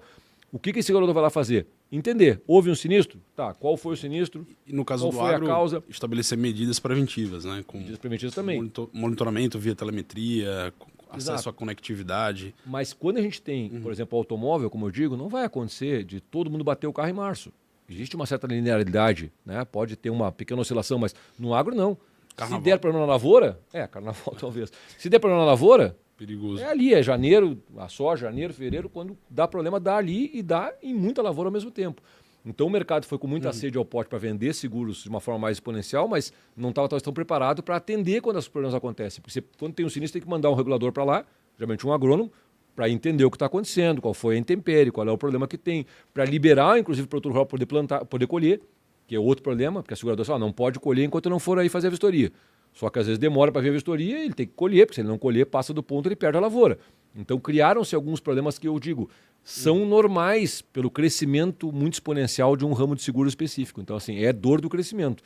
Mas até que isso se acomode, vai ter bastante, está tendo bastante discussão hoje no judiciário, um dos temas que estão bastante palpitantes é o seguro do agro, porque ele é muito significativo do ponto de vista financeiro e seguro de agro, quando é pequeno, 1 milhão, 2 milhões, 10 milhões, quer dizer, são seguros quase Agora sempre tem o maquinário também, né? Também tem maquinário, tem tudo. Condição primária. Alimento é condição primária. Então, qualquer impacto negativo lá, percentualmente falando, gera uma catástrofe. Tem seguro para pecuária também? Dos animais? O seguro a gente considera seguro rural, é o seguro lato sensu, né, que abriga todas essas obrigações. Dentro dele tem o agro, que a gente fala mais porque é o mais usual hoje em dia, é o seguro das lavouras mesmo, que está mais em utilização. Mas ele das safras, né? E esse tipo de seguro, ele, por exemplo, ele influencia no mercado de investimento, pequeno, voltado ao agro? Claro, porque... Ele pode assegurar, entendeu o que eu quis dizer? Deu uma, sei lá, choveu, bola de fogo, acabou tudo. Se você pegar alguns cultivos que hoje são tratados como commodity, eles estão diretamente atrás do mercado. Então o preço da soja sobe ou desce, é uma regra normal de mercado, oferta e procura, que vai ter como base o tamanho da produção daquele ano. A produção for maior ou menor, isso vai impactar no preço. Produção mais escassa, geralmente o preço vai subir, porque o produto escasseou. Então isso acaba impactando. Se eu tenho uma produção que foi ruim naquele ano e não teve seguro pago, fatalmente vai impactar no mercado lá na ponta. E vai o investidor, como o Augusto falou, acaba impactando em toda a cadeia. Não é só o mercado, não é só o mercado econômico da agricultura como um todo, mas quando a agricultura é tornada como uma das bases, né, tudo que tiver atrelado ali, os produtos correlatos, todos eles vão sofrer um efeito colateral também. Então é muito substancial. O seguro do agro, realmente a gente precisa amadurecer muito, porque é uma das atividades mais importantes do país, é fundamental e importante que exista o seguro. E eu digo também isso, tem muita gente reclamando, a seguradora, eu fiz o seguro na hora que eu precisei, a seguradora não quer pagar. Tem que entender isso muito bem, porque se a conta também não fechar, o que vai acontecer é que as seguradoras vão sair do mercado. Não vai mais ter seguro agrícola. Ou já está acontecendo, alguns resseguradores internacionais não querem mais ter o seguro aqui, porque os números não são bons. Então o segurador não vai entrar para perder também, ela tem que entrar num fundo de um negócio que tenha, ao fim e ao cabo, resultado. Eles não estão ali por causa de caridade, eles estão pelo lucro. Então é importante, o produtor rural também precisa entender isso. De novo, aquela questão, eu tenho seguro, a partir de agora eu vou agir como nada acontecesse. Eu vou negligenciar a minha lavoura porque, afinal de contas, eu tenho seguro. Não vai funcionar. A começar porque o seguro, geralmente, ele nunca visa lucros. Tu não faz o seguro para ter lucro. Seguro é sempre para tu minimizar o teu problema, para tu ressarcir os teus prejuízos, não para tu ganhar dinheiro em cima disso. Você não ter tanto prejuízo. Tanto que na lavoura geralmente é isso. Você está com uma estimativa de 60 sacas, por exemplo, o segurador vai garantir 40. Né? E vai garantir teus custos de produção. Então, ou seja, se aquela lavoura for ruim, você esquece ter lucro naquele ano. O que eu estou te viabilizando é que tu não quebre, que no ano que vem tu possa voltar para o jogo, comprar semente e vir de novo. Aquele ano foi ruim, beleza. Pelo menos o custo você vai cobrir. O meu básico foi coberto. Não é, a pretensão não é ter lucro em cima disso, entendeu? Por isso que o seguro tem essa um cenário hoje até mais receptivo para nós, né? Futebolístico. No cenário de SAF hoje, para uma seguradora considerar um clube de futebol como um segurado e o respectivo patrimônio, inclusive os atletas, a geração de receita com jogos de futebol, essa performance de venda de ingressos, de patrocinadores, geração de receita financeira decorrente de venda de direitos de imagem, esse resultado no ano ele pode ser o objeto de um seguro de performance? Sim, e quando você consegue controlar os fatos. Tá? Então, por exemplo, é porque a pandemia... Dá para segurar o Grêmio assim, campeão gaúcho? É possível? e o galão doido, e o galo doido? Ou o Corinthians campeão brasileiro? E o Colorado. Mas é engraçado porque normalmente o comportamento de clubes, contratos, participações de televisão, né, direitos e etc., são muito mais vinculados a ofertas para direitos creditórios. São muito mais colocados em pauta como garantias de alguma antecipação financeira que aconteça.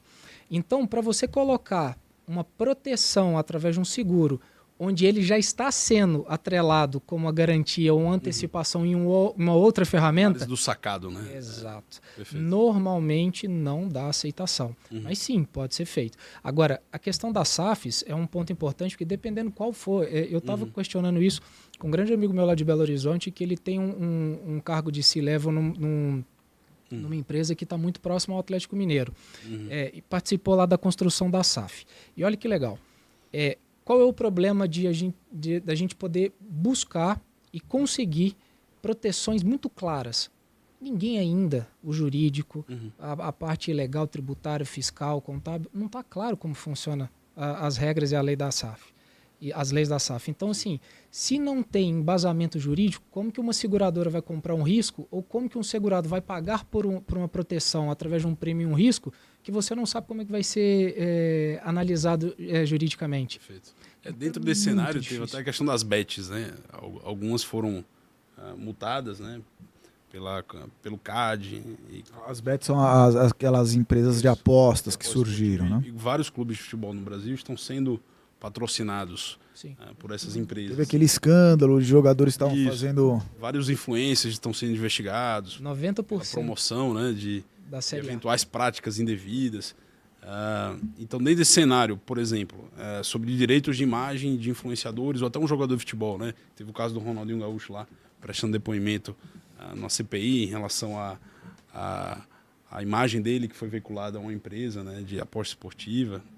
E existe algum tipo de seguro da pessoa física, como existe no mundo corporativo, né? O D&O, o seguro para executivos, uma modalidade de seguro específica para formadores de opinião, para influencers, nesse sentido? O doutor Ricardo pode até me ajudar, mas eu vou falar contigo o seguinte. A maioria desses impactos, eles são direcionados a PJ que essa pessoa física tenha. Entendeu? Tirando o D&O, que é uma responsabilidade dele para com terceiros no ponto de vista de gestão, mas vai ser uma proteção mais em âmbito jurídico diretamente do que através de algum tipo de apólice vinculada a isso. Tá? Por quê? Porque são impactos que eles normalmente são muito grandes. Então, a pessoa física normalmente ela está vinculada ao que nós chamamos de ramos elementares. Então, você tem parte de saúde, parte de vida, parte de assinatura, quando você é funcionário e gestor de algo, parte de patrimônio. Agora, um dolo vinculado à imagem, a uma vinculação, ele teve um contrato junto com essa empresa. Então, para ele ter um contrato junto com essa empresa, foi feito através da PJ dele. Então, a PJ é dele que vai vincular. E ele sim talvez tenha um D&O, e ele sim talvez seja arrastado dentro de um processo com trânsito em julgado, e aí sim ele vai ter essa proteção. Mas para a pessoa física é muito difícil. Eu desconheço. Não, é bem difícil. Muito difícil. Sempre vai estar vinculado, porque tudo tem que ser feito de forma contratual, né? Então, foi pesado, né?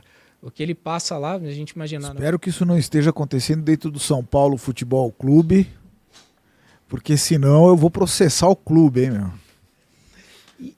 E é engraçado... Será que tem isso, cara? No hoje, futebol, assim, primeira divisão? Se eu não me engano, somente 2 times da Série A não estão com o patrocínio Master vinculado a... Ou patrocínio Master ou segundo nível vinculado a casa de aposta. E mais uma vez, por que existe essa margem? Porque não está muito bem definido em lei como funciona essa análise. Então, como que a gente vai assegurar algo que a gente não tem nenhum domínio legal? E outra, não é cíclico, né? Não foram finalizados contratos. Eu acredito que a própria empresa do Atlético ou do Corinthians, eu não lembro, foi a primeira renovação. 1 ano, aí renovou para o 2º ano. Então, eles estão começando a ver essa roda girar. Então, eles não têm muito como acontecer os resultados. É muito novo, é difícil. Fica abstrato. Seguradora não entra. Acho que faz sentido, né? Quando a gente coloca essa posição. Agora, trazendo um ponto aqui, olha que a gente comentou um ponto de vista de cultura. Eu estava lembrando aqui. No Japão, essa é a característica no Japão. O japonês, quando ele nasce, eu lembro direitinho, quando o meu filho nasceu, eu lembrei desse processo. O japonês, quando nasce, ele assina 2 folhas. A folha do registro, o japonês pai ou mãe, do registro do filho. E a segunda é sempre uma folha amarela, que é a primeira apólice de seguro do filho, quando ele nasce. E lembra de 40 e tantos anos, o Japão, se eu não me engano, eu acho que é a cultura mais longínqua, né? A população que vive mais. Né? Acho que está nos seus 82 anos, alguma coisa desse tipo. Pois alguém me corrija se eu estiver falando besteira. No Brasil... É Japão, Itália e Grécia. Japão, Itália e Grécia, então. Então, o Japão é uma das top 3. No Brasil, você só pode fazer uma apólice, e aí está dentro da SUSEP. No Brasil, você só pode fazer uma apólice no próprio CPF da criança, em algumas características específicas, tá? Morte, etc. Porque alguns produtinhos até pode. A partir de 14 anos de idade. Isso foi há poucos anos atrás, tá? Aí você fala, mas por que a partir de 14 anos? Primeiro, fraude. Infelizmente, pais, adultos responsáveis fazendo coisas para poder utilizar o seguro para com a criança. Taxa de mortalidade infantil. Taxa de natalidade versus mortalidade, o que a seguradora faz? Corta, não vou. Só que, olha, imagina, vamos dizer que a gente melhorasse a parte da tecnologia, a parte da medicina, a parte do desenvolvimento social, tudo vinculado, educacional, tudo vinculado para essa criança ter uma condição melhor no início da vida dela. Uma seguradora toparia antecipar e começar a fazer esses seguros cada vez mais jovem a criança? Provavelmente não. Por quê? Porque a cultura de longevidade aqui no Brasil, ela não muda. Então tem que ter uma influência cultural. Por isso que a gente está fazendo aqui, de aprofundar, explicar como funciona, tentar trazer dores de um cliente, explicar um papel de uma corretora, explicar o papel que significa o direito do seguro. Isso aqui é uma enciclopédia pura, porque é no momento que a gente está com aquela dor latente. Ou estou sendo executado ou estou executando por algo que eu preciso muito, que eu paguei, que eu achei que eu tinha o direito de tal. Então, nesse momento, a gente está difundindo o nível que eu falo, a gente está mudando a cultura. Pelo menos a gente está investindo na mudança da cultura brasileira.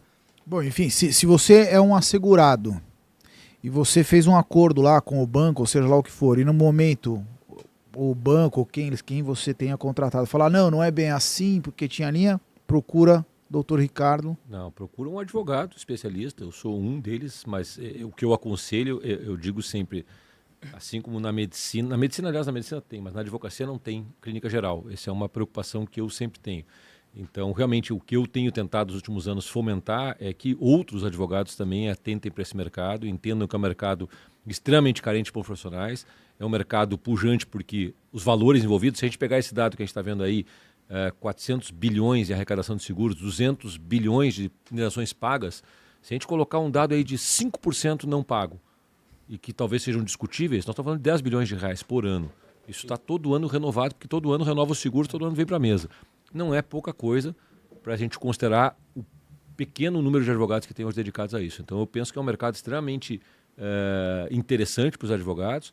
Hoje, claro, eu estou aqui defendendo segurados, como eu digo, comecei defendendo seguradora, E depois de muitos anos entendi que eu não defendia ninguém contra ninguém, mas sim realmente o correto, que realmente eu faço questão sempre de dizer quando eu posso, porque para que não me interprete assim, não, ele então é um advogado contra a seguradora. Não.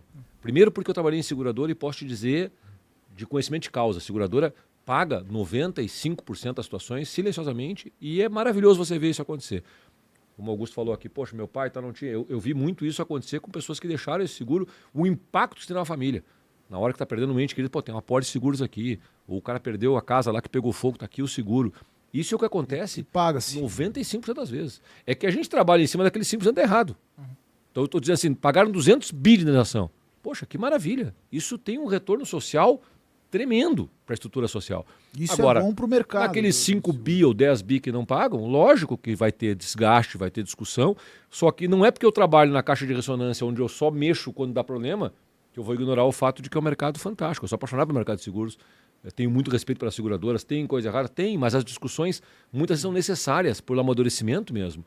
Hoje, como eu digo do agro, as teses que estão aí discutidas, o que tem cobertura, o que não tem, posicionamentos que as seguradoras acham que não vão pagar e que o segurado acha que tem que receber, eu estou te falando de teses plausíveis, tanto a da seguradora quanto a do segurado. E aí me parece que faz sentido sim, que é para isso que serve o judiciário, para olhar e dizer, bom, tem essa tese, mas aqui é o caminho correto. Vai se consolidando o que a gente chama de jurisprudência. Então a gente trabalha em cima disso. Claro, quando ele fala o mercado europeu, o mercado americano, o dado também é esse. O volume de processos nos Estados Unidos ou na Europa, especialmente, onde tem um dado mais profundo, é infinitamente menor do que o nosso aqui. Os advogados, por exemplo, eu não aconselho ninguém a ser advogado de seguros na Europa, porque nós temos 10% do litígio que a gente tem aqui. O Brasil é um país litigante por natureza, a gente tem muito mais volume de processo. Mas isso passa também por essa questão da construção. Quando a gente for entendendo melhor... Eles são mais consultivos, né? Eles são muito mais consultivos. É isso que o Augusto estava dizendo. O cliente vem para mim sempre.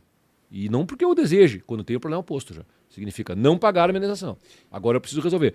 Ele não tem essa preocupação, primeiro, na hora de contratar e entender melhor sobre seguros, e aí tem várias consultorias que podem dar esse tipo de auxílio para ele ter qual o produto dele, qual a dor que ele tem, ter um seguro decente. Mais do que isso, depois que tem o sinistro, existe um acompanhamento, às vezes muito importante, no agro é muito importante.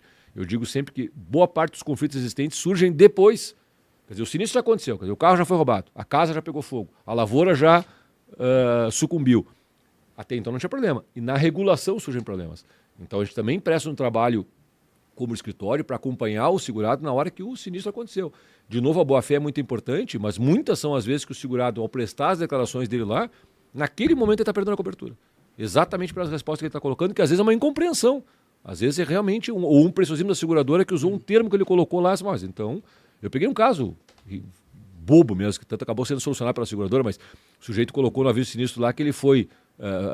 ele tava, na verdade, a prática aconteceu assim, ele foi sair de casa dele com a BMW dele novinha, no condomínio vinha entrando um vizinho e ele vinha saindo. Então ele apertou para abrir o portão, mas como o vizinho já tinha apertado para abrir antes, ele acabou fechando. Então o vizinho abriu e ele fechou. Então fechou em cima do carro dele. Quando ele fez a narrativa, ele falou, eu apertei o botão e fechei o portão em cima do meu carro. Bom, então isso aí é risco agravado. Tu fechou o portão em cima de ti, o que eu faço? É a maneira de escrever, na verdade, ele não quis Imagina abrir. o desespero dele dentro da BMW querendo dar ré e não consegue, o portão fechar, descendo. né? Quando ele escreveu, ele não quis fechar, ele quis abrir. Só como o outro apertou um segundo antes dele, ele acabou fechando. Mas se tu pegar a redação literal, ele está dizendo o quê? Eu fechei o portão em cima de mim mesmo. Bom, isso não teria cobertura. Então, às vezes, o segurado, até porque o momento às vezes é muito difícil. Ele está ali, ou a perda de um ente querido, ou o incêndio na fábrica dele. Imagina o nível de tensão que ele está. Naquele momento, às vezes, ele prestar declarações. A gente teve uma fábrica grande de Santa Catarina que teve um incêndio ano passado, prejuízo aí de 30 e poucos milhões de reais. E a gente conhece os empresários lá. Eu liguei para eles no dia seguinte, logo, primeiramente para prestar minhas condolências, lamentar pelo que tinha acontecido e me colocar à disposição para ajudar. Ele brincou comigo. A gente nem apagou o incêndio ainda, doutor. Eu disse, eu não quero parecer aquele advogado que chega no velório com a procuração, né, para pegar um invento. Não é essa a minha preocupação. É que eu sei que a partir de agora várias coisas têm que ser feitas com frieza, com racionalidade, e que ali já pode começar a surgir um problema. Mas, de novo, é uma questão cultural. Ele vai querer tentar resolver. Quando der um problema, se der, eles vão querer procurar uma assessoria. É cultura brasileira e por isso que a gente talvez tenha tanto tem os regulamentos e que tem que ser seguidos. Rapaz, essa área nossa ela é tão desafiadora que imagina o seguinte, se você recebe um sinistro, um benefício, provavelmente você vai influenciar ou impactar uma pessoa. Porque a gente não gosta de falar, às vezes são sempre coisas que foram problemas, são coisas às vezes pessoais, particulares, tanto da pessoa física quanto da pessoa jurídica. Agora fica sem receber um sinistro, um seguro. Você influencia 20 pessoas em volta. Então imagina, Então, quando a gente está falando que mesmo que o percentual de negações ou de processos vinculado, comparando com o valor de pagamentos de sinistros e benefícios, seja muito pequeno e ínfimo, mas o impacto negativo é muito grande. Por quê? Por falta de informação. Às vezes as pessoas simplesmente não leram condições básicas, às vezes de carência, um detalhe de fidelidade, um detalhe de cobertura, de exclusão de cobertura, que é a primeira linha, em preto ainda, que a seguradora escreve. Aí ele entra, óbvio, é negado, influencia negativamente pelo menos 20 pessoas. E existe, além dessa questão das restrições, de compreender as restrições que o seguro traz, ou das perdas de cobertura por ato, né, equivocado do segurado, os seguros, como eu falei, eles estão na nossa vida muito mais do que a gente pensa. Quando eu digo isso é porque o que tem de seguro que a gente considera seguro oculto, várias operações que fazem no teu dia a dia, elas têm o seguro colocado, embutido em inúmeras situações, nas próprias compras, ou situações de segurança que o prestador de serviço ou a empresa que presta serviço ou vende produto tem um seguro embutido que as pessoas não sabem. Então, se as pessoas entendessem como esse lastro está muito mais presente do que a gente pensa, eu pego um exemplo de um parente meu saindo do seu prédio, o elevador estava molhado, porque as crianças estavam na piscina, tinham entrado molhadas e ficou ali. Ela foi sair com pressa para o hospital, caiu e quebrou o tornozelo, tem que botar 7 parafusos. Me contou, assim, numa fatalidade da vida. Pô, que droga. Eu falei, e o seguro? Eu falei, que seguro? Eu falei, seguro residencial do prédio, do condomínio. Mas existe isso? Claro, geralmente está na frente do elevador, lá na porta está escrito lá o seguro que tem. Tinha uma cobertura de R$100 mil para isso, para cobertura, para cirurgia, para fisioterapia, foi tudo pago direitinho. Então não é só saber ter o seguro para quando usar, mas muitas são as situações que tu tem o seguro contratado e nem sabe. Nem sabe. Seguro do próprio automóvel, como ele falou, a gente não lê. Às vezes tem lá uma cobertura que é para itens e utensílios que ficaram dentro do carro. Roubaram a bolsa, roubaram o celular, mas tinha cobertura. Mas não sabe. Então fomentar essa cultura é importantíssimo. Porque... Fazer um apanhado. A medida é escolher a melhor corretora, né? Tomar, claro, antes as medidas preventivas, né? Essenciais, para evitar exatamente a ocorrência do sinistro, escolhendo em seguida a melhor corretora, selecionando o melhor escritório jurídico e, por final, tem muito critério, esse é principal, na escolha da mulher antes de casar. Exato. Isso é muito importante. E dos sócios. Porque o clube de futebol a gente não escolhe. Isso é verdade. Porque, afinal de contas, o sócio é quase uma mulher, né? Às vezes vive mais do que com eles. E vai te dar mais problema. Vai te dar mais problema. Excelente. Pessoal, estamos conversando aqui há 1h45. Vamos continuar o papo ou vai pedir uma pizza? Vamos encerrar, né? Excepcional. Acho que agora está numa hora essencial de a gente fumar um charuto, então agradeço aos amigos aqui. Não sei o André, mas aqui os três eu sei que são adeptos. Eu também, vamos que vamos, pô. Vamos que vamos, e a próxima a gente faz com um charuto. Alguém tá me mostrando um papel ali, filho, sem o óculos, eu não consigo enxergar nem a cor do papel direito. Tem mais, acho que tem...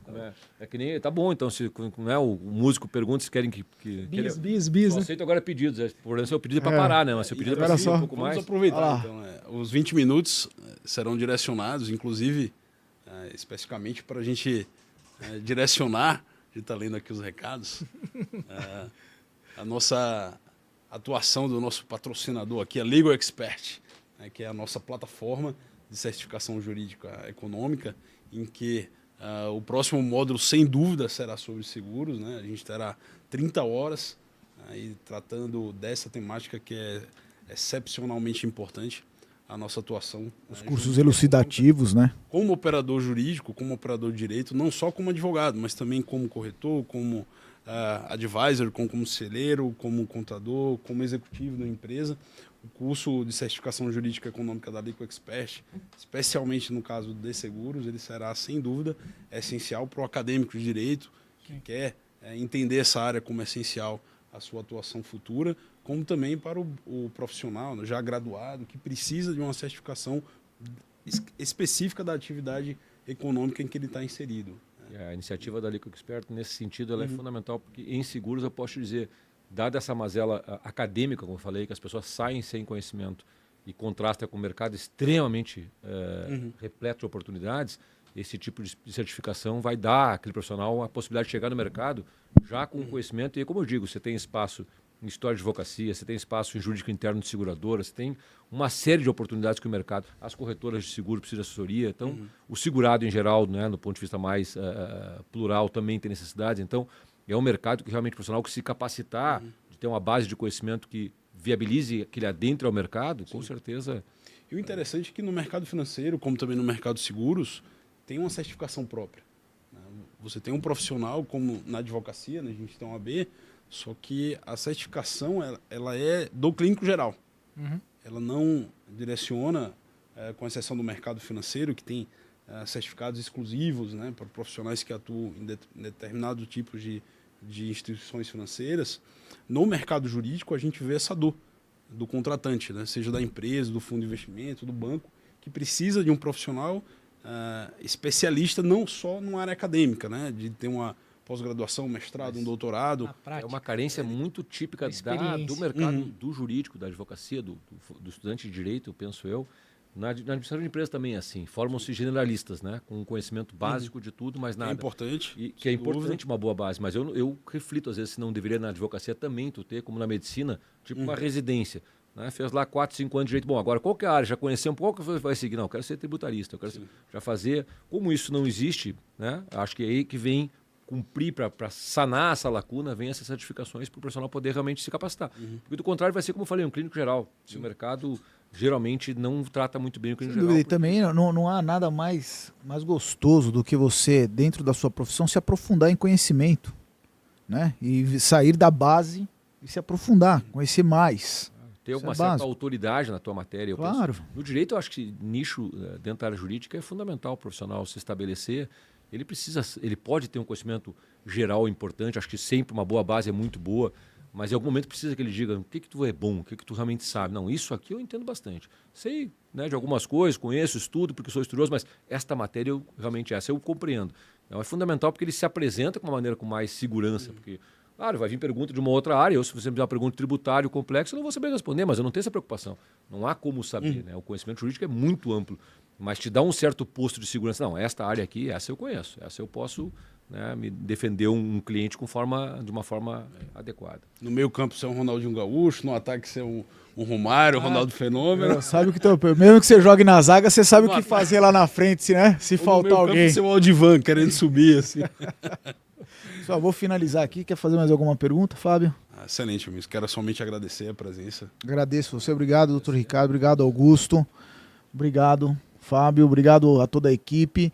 Vocês sigam o nosso canal no YouTube, sigam as nossas redes sociais e fiquem ligados porque o Ficcionários vai trazer muito conteúdo de qualidade para você. Valeu.